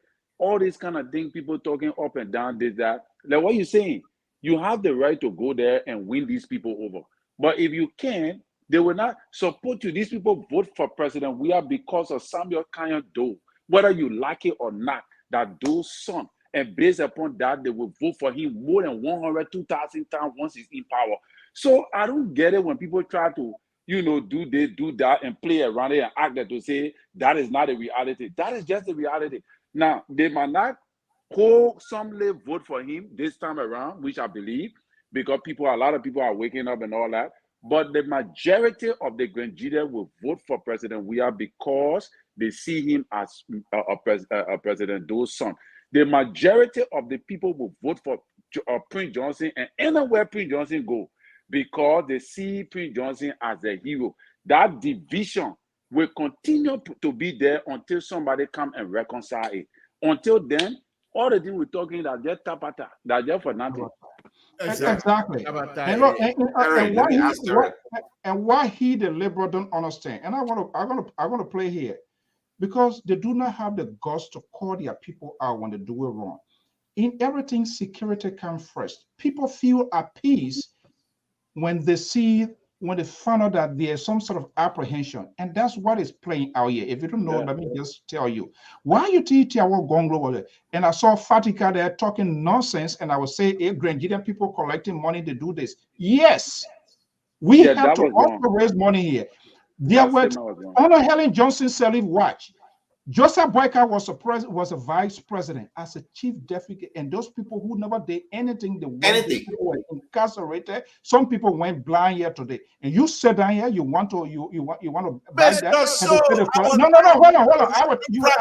Mr. So, I collected my money to pay for Tier 1 Gonglo to represent. So that's not an issue for me. Okay, but that's why he didn't understand, and he was just blowing it up. People collecting money. Who the hell? People can't collect money. These people were put in confinement. But there's no reason to be upset. That's the main view. That's his view. and he must be allowed to express his That's view not freely. view. Okay, if it is a view, you must disabuse it. If you think you are somebody that, and you think if you want to question why the Grenadians are also voting the way they are voting, they have their side of the story. You need to answer that, and I want you to listen to this. Justice, the deeper people are interested in justice. Look, I remember when I was in Buchanan, they used to bring children from Nima in trailer. Over 200-300 children. Put them down at the police station, and people go there and pay $5 Liberian or $2 at a time for each of those children. Most of the children don't know their parents today. They are all somewhere. If somebody told them the story you from Nima, they wouldn't know even which part of Nima they come from. People want justice for what happened. Nima children were dumped in wells and buried alive. This is a freaking bull-faced lie for somebody who is seeking for the second higher office of the land. Okay. At the time, the Coin. No, listen, give me a chance. Coin was no. Listen, this is how countries are divided. This is where the apprehension are coming from. If a person like this, who's supposed to bring people together, who's supposed to heal a nation, he knows the friction that went on between the Nima and the Crown people. And you want to be a vice president, you are hatching the voice of Prince Johnson, making these lies, and he's talking about people. How old was he? 12 years was Coin in existence, and sitting down, people buying people for $5. Is there any industrial well in? And I'm going to sit down here as a, yes, I have my own political differences with George Weah. And I can tell you, I talked to more than 10, 15 people down to up to today. Grenadians too, they are not happy because they are being a political victims of their support for President Weah. There's a lady who I'm broke right now. She's not even going to go back. She said, I voted for the president, but I'm not going to get in trouble. So people also are not happy. Instead of their supporters to be smart and get hair on their shoulder and go and talk to these people door by door on their dining table, you have a person who wants to be a vice president. Let me stop dressing that thing here and running with it like because you are blind. When he made that statement on my own show here, I condemn it. And I think all of us you're dating. This is what I'm going to tell you. And these are words of if you want to be a mouthpiece for CDC mouthpiece, welcome to it. We're not going to stop you. But you're coming up with these sedition talking points, and you expect the liberal to sit here and say, yes, we're going to. They're not going to help you. This government has done a wonderful job by building roads, building things, nothing. You got nothing to offer except to show these kinds of stuff. They're not moving anybody. They're not moving anybody. You know very well there's no world in the whole world that will 300 children. Who was talking about 400 roads, military hospital being built? I mean, it was not the same UG Fagon who talking today. And that's why you want to. It's 689 kilometers. You're still disappointed. And this is why these people will always use your. Okay, can I say something so I can leave? So yeah, we are about to go. Go ahead quickly. Yeah, you know, one thing I did 2 days ago, I went back to watch this movie based on true story, Hotel Rwanda. Hotel Rwanda, Paul Kagame story. The reason I watched that movie because I'm looking at what's happening in Liberia right now. The rhetoric that coming from the Unity Party direction, you know, as Gibson said today on Spoon, that most of the death that happened was sedition. The evidence are there. You could see them in the CDC t-shirt. In Lofa, went in this man's room, beat him, drag him outside.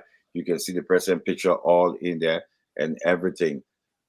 And when I watch those boys with a stick beating on the body and doing all those things, and then I watch the Hutus and Tutsi in the Hotel Rwanda, I get afraid.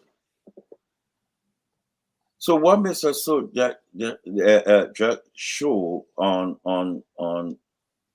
a man who wants to be vice president and saying that big black lie reminds me that when they poison our minds against the crown people, when they told us that 200 children were buried alive, we were young. I said this on Spoon, and I said it. Let's face it. Some of us wanted to kill crown people, and that's a fact. We were bitter. We were angry because they fed us that when we were young. And that's what Kun doing now, feeding the younger people the same thing they fed us. That we hated the crown people from our belly, from our heart. Some people join the rebel because the hate they have for the crown people. But now when I know better at this my age, that's why you see me the way I speak, the way I talk, how I get angry, my post, because how they misled us against the crown people. And I'm saying it from the bottom of my heart. This is not about politics. This is serious. So when I watch that movie, I get angry. I get angry. How can you come with no? Where are the family of those people that you say they put the children in well? The 200 children you say they buried, you know that story. The crown people voted for CDC, you go back to 2017. The Lofian voted for Boca. That's their right. Matter of fact, on the show, when I said I'm going to beat down Lofa down because the Lofians went to the people and showed it tangible. Terry, if Terry can remember, on the show he said they will win Lofa over 75%, and we argue. I don't think Terry was coming from a point of tribal or this, but because of the stronghold. But when Prince Johnson started to put in that tribal thing, it scares me. That's why I get worried. Because Bob Dickey and Prince Johnson should not be speaking. They should not. Liberians suffer way too long. They made us to hate. We'll see crown people will see kill us. That's the face.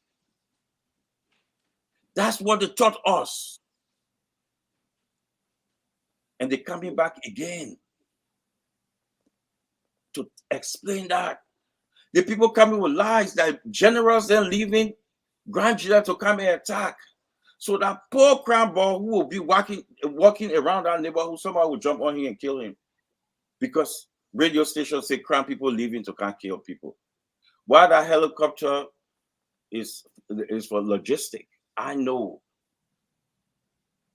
You know, a heartful for election that you will sit down, you wake up and lie on Koji and lie on people, organizing crime on tape with the security chief at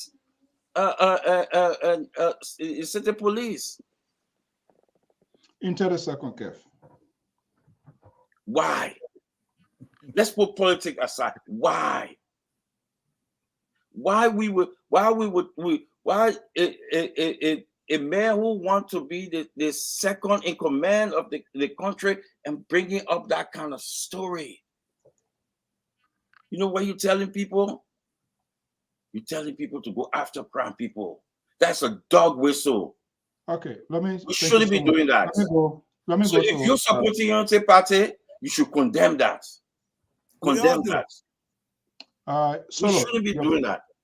That's why I'm angry every time you see me, especially on Spoon. I do my. That's why I get angry because we were displayed. They rob us of our childhood. They will display nothing, and they want to do it against our children. We will fight this fight. It will not happen. It will not happen. Okay, we and are we'll about fight to it. Let me make this clear, Mr. So will fight it through the ballot box. Okay. But Yeah. when Because this we don't president want, wins, when the we don't president want wins, people to fight because that some of whole y'all thing were gonna not go away. yeah, some of y'all are not in Liberia as something too. So when we hear about fight, we don't want to hear that. We want a political where Absolutely. people should go freely and make their political decision to determine their own destiny. Solo, make your final statement quickly. So me go to Terry, and then if the liberal still has something to say, he can say. But I think he's done for the night. Thank you, Mr. So. Look, I want to thank everyone. I want to thank my senior man, Honorable Kefasa. Mr. So, you and I, you older than me, you can be my father. Yeah, but the bitter Jerobo that you drank, the bottom that left in the cup, I taste it as well. Everything you say here, this is why I hold the liberal say don't downplay it. And I hold CC, I say you can't even come to condemn and say that video shouldn't have been a spoon thing to display. That's not what we stand for as a unity party or Boaka supporter. But none of y'all, even I get a liberal credit, he came and said it's not a good thing, but that stronghold thing in America, the president that in power got his stronghold. They call Ohio State a swing state. Iowa that the Black Caucus. There's reason why they named those places. But for Terry, the Grandian are not the only one voting for the president because of their son. What you say about River G? What you say people are voting because in life they don't have to go to Morovia to the Ministry of Foreign Affairs to get a national ID. Mr. So for you in California, right? It's convenient. You can sit down and even drunk and deliver your package. You don't know nothing about the Southeast. I will sit down in your face. But the people in Southeast, they can common ID, national ID, they can stay in their capital, their county seat and do it. That's why they are voting. Yeah, the president is not the president of Southeast. When the president built road in Southeast, if the president started building road in Southeast, you, Mr. Toll, will say that Toll behavior you bring here. What about those doing development in the whole of Liberia? Name one thing. Send your ancestors been holding the country 1847 that is there, except for the SKD complex. We are tired of their rhetorics. We are afraid of it. I don't want to see Doe getting killed video ever or picture ever. Yeah. You should stand strongly against it. Say I condemn that. Because if I'm Junior Doe, if you say, oh, that politics, I will hate you for it. But me not being Junior Doe, I'm a Glio man from Kulevo district. Guess what? I support CDC, right? But the Kulevo district representative seat, I took that from CDC and gave it to an independent person that I supported, Marie Johnson. I did that. Every platform she appeared, I was there. Because we don't want people telling people say, I don't want you to vote for. No. Let the young people go and ask themselves what they want to do. But you and your unity party, you're putting all this scary scarecrow up. You do the one will happen. The one will happen. Why is it that John, we can go for secretary, it will be war for you people? Why? Exactly. Why? Okay, Why is it that when the Liberian people, the young people say we are going to the PHP to play today, that's why we voted for John Weir. Why it can't happen? Why the situation cannot be Let's here? give it a time already caught up with our solo. Let me go to Terry and then the liberal because I know we're going to have a little bit, but I think he's done already. After Terry, will be closing. I'm not done. I'm not done. Well, I'm running the program. If I say you're done, you're done. Yeah, you know. Man. So Yeah, Terry, go ahead. And the I liberal. just want to dispel this theory that Unity Party feel entitled. That is not true. Unity Party left power and gave it to the CDC. I think the CDC people, they are the ones that feel entitled. They've been saying, oh, we're going to have a one-round victory. We got 12 years. I mean, we got only 6 years, so we need 12 years so you can compare all those kind of things. So obviously, it is the CDC government that feel entitled to power right now. It's not a unity party. So let me just dispel that one and put it one side.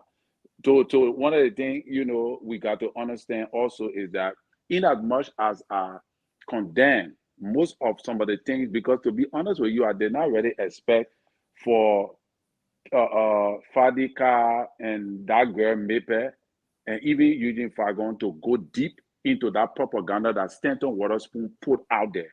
Because I want to believe he intentionally put that propaganda out there because he want to twist they want to twist the network. You want to drop some Unity Party people, but they're not smart to really understand what the network is doing.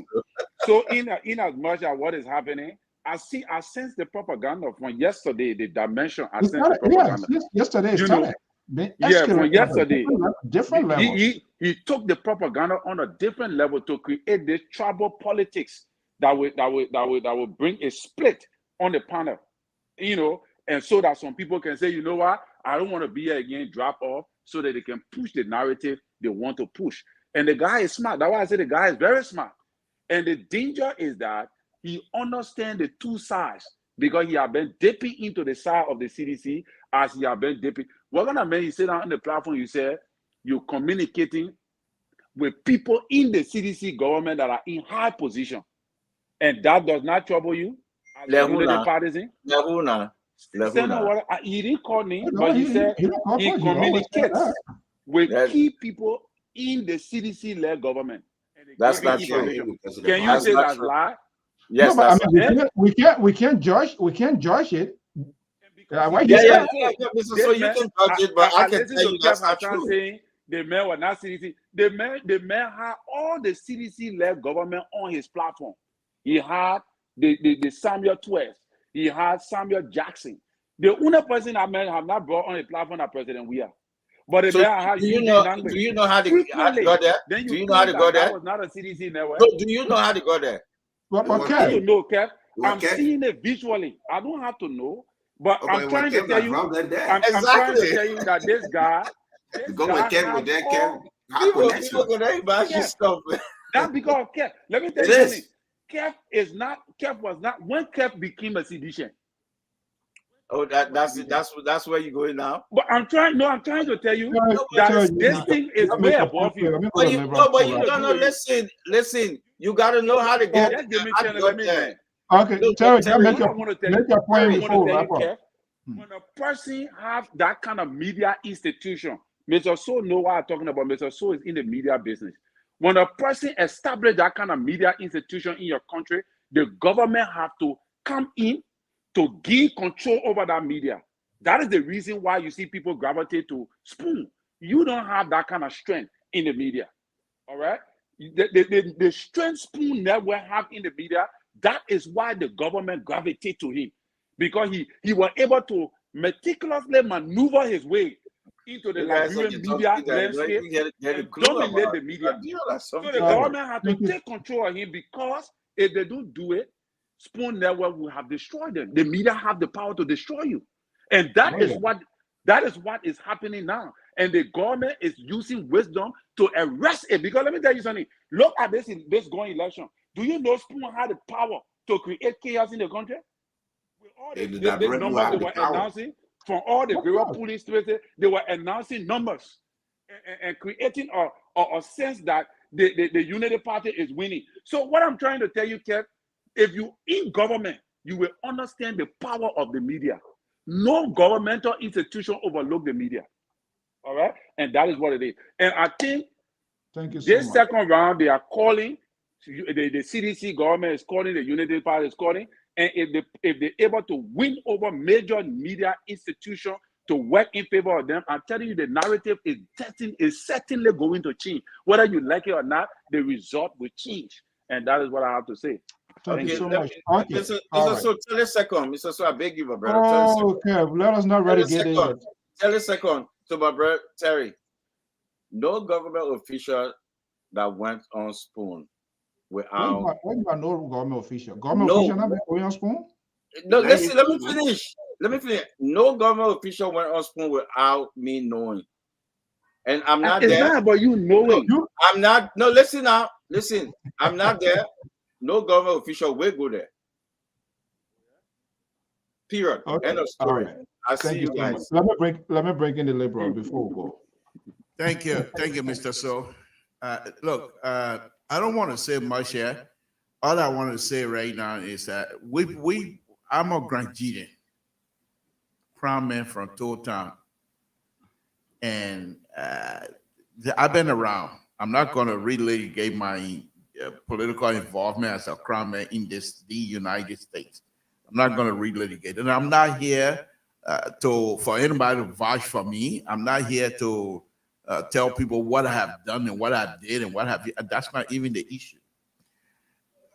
In terms of developmental agenda, Mr. So, I think you can attest to that.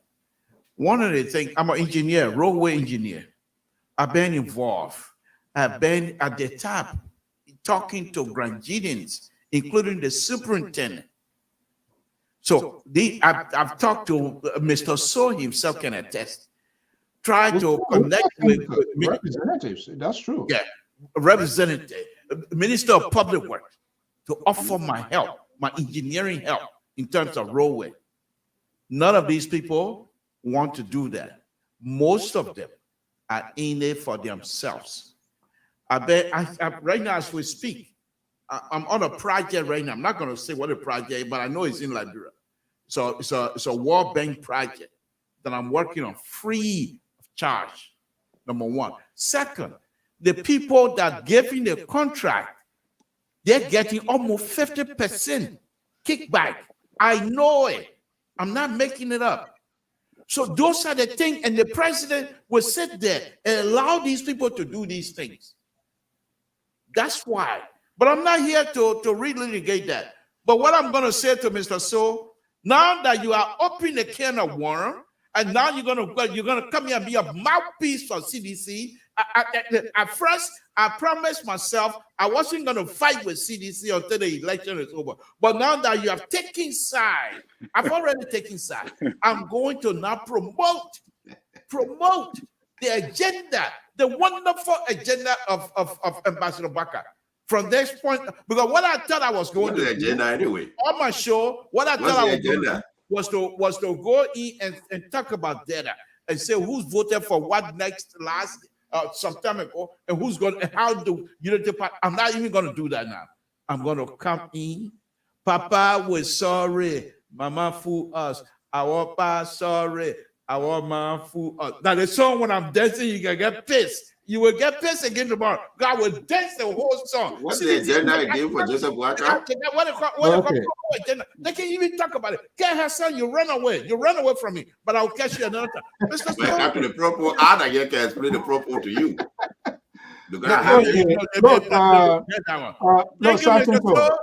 It's a wonderful show, and I'll say good night to you. Thank you so much. You can give it whatever interpretations. You run away from the whole idea, Mr. Say on this network, I am not going to take positions. I'm not going to pretend who I differently. If you know me, you know what happens in the past. People call, and I call you personally. So what is the position? And because the reason is, if I want to be a propagandist, then of course that's a different thing. We have to maintain the prestige of this network. We just have to say it, no matter who is hurt down the road. But I think it was wrong. And I think Terry watched that. Because when Fargon, they're not even doing the ambassador well. They are not doing it. And that guy, you listened to it yesterday. They started this whole thing here yesterday. You really follow it. And it was the first time for me to hear her or whatever. Yeah, even say, and she's from Nima County. That was West. That happened to Dupero, time.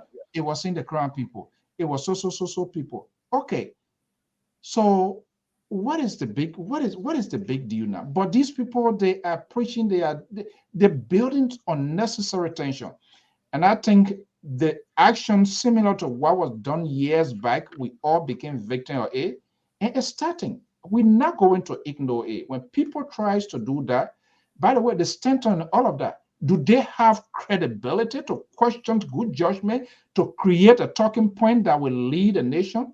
You yourself, you have a cloud hangs over you. But again, when it comes to Liberia, the conversation in Liberia is so difficult because Liberians, they love drama. They love entertainment.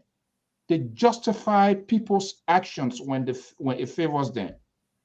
There are some people who are not supposed to be making decisions, not supposed to be talking about the systems, how the directions of our country. But when we say it, people will say, oh, you see people, the civil liberties. Oh, you're jealous of people. That's how stupid we are. Not all, but some. Because there are some people, to be honest, there are some people who, it's not a matter of being honest, because people gamble people's lives. Unlike you, this is that's your not news. completely out of character tonight. People are gambling people's lives. Tonight. To use language as such on LPR, you are completely out of character tonight. I don't know what spoon they moving but really got you to the next level. Moving forward, I will be out of character because I'm sick and tired of people gambling people's lives, gambling the country, and they profess as if they are doing the right thing, and they are not even holding the people, the very people they support, they're not even holding them accountable. And you want to hold other people accountable? That's been imbalanced. And you should be ashamed of yourself. I said, you call yourself liberal, you not even represent the character of a liberal. Best. You know how the people love me on this show. You know how they love me on this show. You can call me whatever name you want to call. You know, they don't want me. Oh man, I don't know what to call you. I understand the liberal better. I'm a conservative. I live in Nebraska. I'm a conservative. I know the liberal how they behave. Look, honestly, look, it's about our country. But I think people, I am mad because even we Grenadians, I went home, I could not go to my own county. You understand? And when you talk to some Grenadians, but these people, they are not even doing the unit. There are people who claim to be surrogate of this, playing the fagon, this and that. Please, they need to find other people who to message yourself. Because there are people who are willing to hear things and they are not doing it. And Terry, I think you got it right. They are not even doing the good. They are not doing the ambassador good. Because they need to go and have conversation with the people. But if you don't do it and you think you're just going to pour everybody, then you're not even doing him good because then you're going to make people to scare. The people are going to scare and say, "Oh no, we're not going to look at their surrounding." The other man, you listen to him here. He was talking all about 500, whatever road CDC were building, 14 military hospital, acting like Nigerian men speaking Nigerian English. Yeah, and then fell apart. Now you turn like a wild beast. Should I trust that man? But Mr. So. Here's the other song that you were putting here. Where your other song? Where is he now? The vice president that they got. No, wait. South Central guy, other song. Where is he? The man is doing well. He's back in the United States. Where is he? I don't need to call him name. The vice president, your guy. The president, people think that CDC rejects is the one that you protect to be paramount. And that's why we will reject. We neck to neck. You are baking for all the if he just have white guy, everything he's going to sit down. You are baking us to go. The old papa drag you. The papa where say the man sleepy. The president is also the president is also at risk of losing votes from the Southeast. If you think he's at risk. I'm telling you, I've talked to multiple people. People have accidents, people die, people hands, people this. If he think it's just going to be something that's going to be given to him, and people are sacrificing and to doing, they are being demonized, and then he said, now you go pour sugar and you saw it in just auto. Politics is all about interest. If you can also protect and the people of Grenada, protect them in a way that they might have access to good road. And you think you're just going to be going around and want to get you vote, you're going to meet up with a big surprise because there are other people who also are having a second thought. Enough is enough. We need to tell him. People who close to him too, they need to tell him equally. That's how we tell Ambassador Boyka. Boyka, when he wants the people of Southeast vote, go there, demonize the president, and say, hey, they may you say that your son. Look at how your role here. When you say that he's the father of the nation. He's the father of the nation. He's the father of the entire country. Let me say this. I myself are ousted as CDC men to put in an independent person in Kunango district because I believe in development. I don't believe in loyalty to party. I'm loyal to Liberia. We are presidents and I are entitled. That's right. I'm only loyal to Liberia, to the country, not to the party. Like I said, I'm a council. Good night, folks. No, thank you so much. Good night. Yeah, thank you so much, Solo. Okay, Solo, thank you so much. Well, it is why it is. We have to say it. There are some people whose voices should not be heard in this whole Liberian political process because they have credibility issue. Their clouds hang over them, and the thing they want to direct us, tell us which way to go. And the thing that we don't want to sit down here, bring bigotry and divisiveness that get us to be where we are. No. You who wants it, you need to go and fight for it. Not a physical fight. Go and explain your agenda. When you have these failed people who already don't have a sense of direction, who have been multiple places and finding accommodation because they want to be accommodated also in government. By the way, to work in government is a good thing. It's not a bad thing. But your authenticity, why you take in government, your honesty, or are you going there because other people have enriched themselves, so you're going to be what? Black Dragon Revenge the Death of Bruce Lee, you're going to enrich yourself? If that is it, then you missed the mark. Then we need to call them out. They need to come and apologize to the Liberian people because they misled a lot of thousands of people. And they have never even come to explain any justifications of their action. Now they are somersaulted 360 degrees, and they think they're going to say anything, and we allow it to go. Of course, we would talk it. Just how you talk, we would talk it. And to the president, he also knows that the people, for his business, his people are also being put at risk. So they are voting the way they are voting because of so many factors. And if Unity Party means war, they need to cut through that corridor and go there and read everybody in's life. What are in our individual lives? People need reassurance. You need to listen to people. Unity Party wants it, go there, but they have some divisive elements within the Unity Party. Who comments, their talking point, equally the CDC, their talking point. It makes us like we are just caught between the scissors with the two group of people that are there. And it is what it is. Politics is all about interest. If you know that the people of Southeast, and that's what the person said. He said, a 6 year, what we can't even get rolled. And you're telling us to vote you again. What is the guarantee that we're going to get it? You have to reassure them. And if you think you are just entitled to A, trust me, it's universal. Runoff is not as equivalent to that of presidential election. The turnout of runoff always is at a lower level. Look at the whole road. The road is not accessible. People came from there. They are all sick, down. People get broken legs, hands. I'm not making up. I'm telling you. And there are many people who have talked to their people who have gone. People spend 3 days. They later told me 3 days to go, 3 days to come back. You think people want to experience that sort of nightmare terror? So the possibility of the turnout would be much lower. And if it is your stronghold and the turnout will be much lower, then you are at risk losing more votes. That is why you must always keep your backyard clean. If you murder your drinking role, you can potentially pay a political price. Some of these people who support it, they don't tell you the truth because they know what they want to get. But if you so dearly believe in somebody's political ideology, you don't have to be rude. You don't have to be disrespectful. You don't have to say in a louder voice in the audience. You can raise your finger. You can find a quiet time and have that conversation. That person, he or she, will appreciate it. But how many of our politicians, how many of people in the media world, how many of the pundits are willing to take that risk, to be honest to people who they think that is support to seek the higher office or even elected office? They don't. Everything, yes. Yeah, cheese are it. Yes, cheese are it.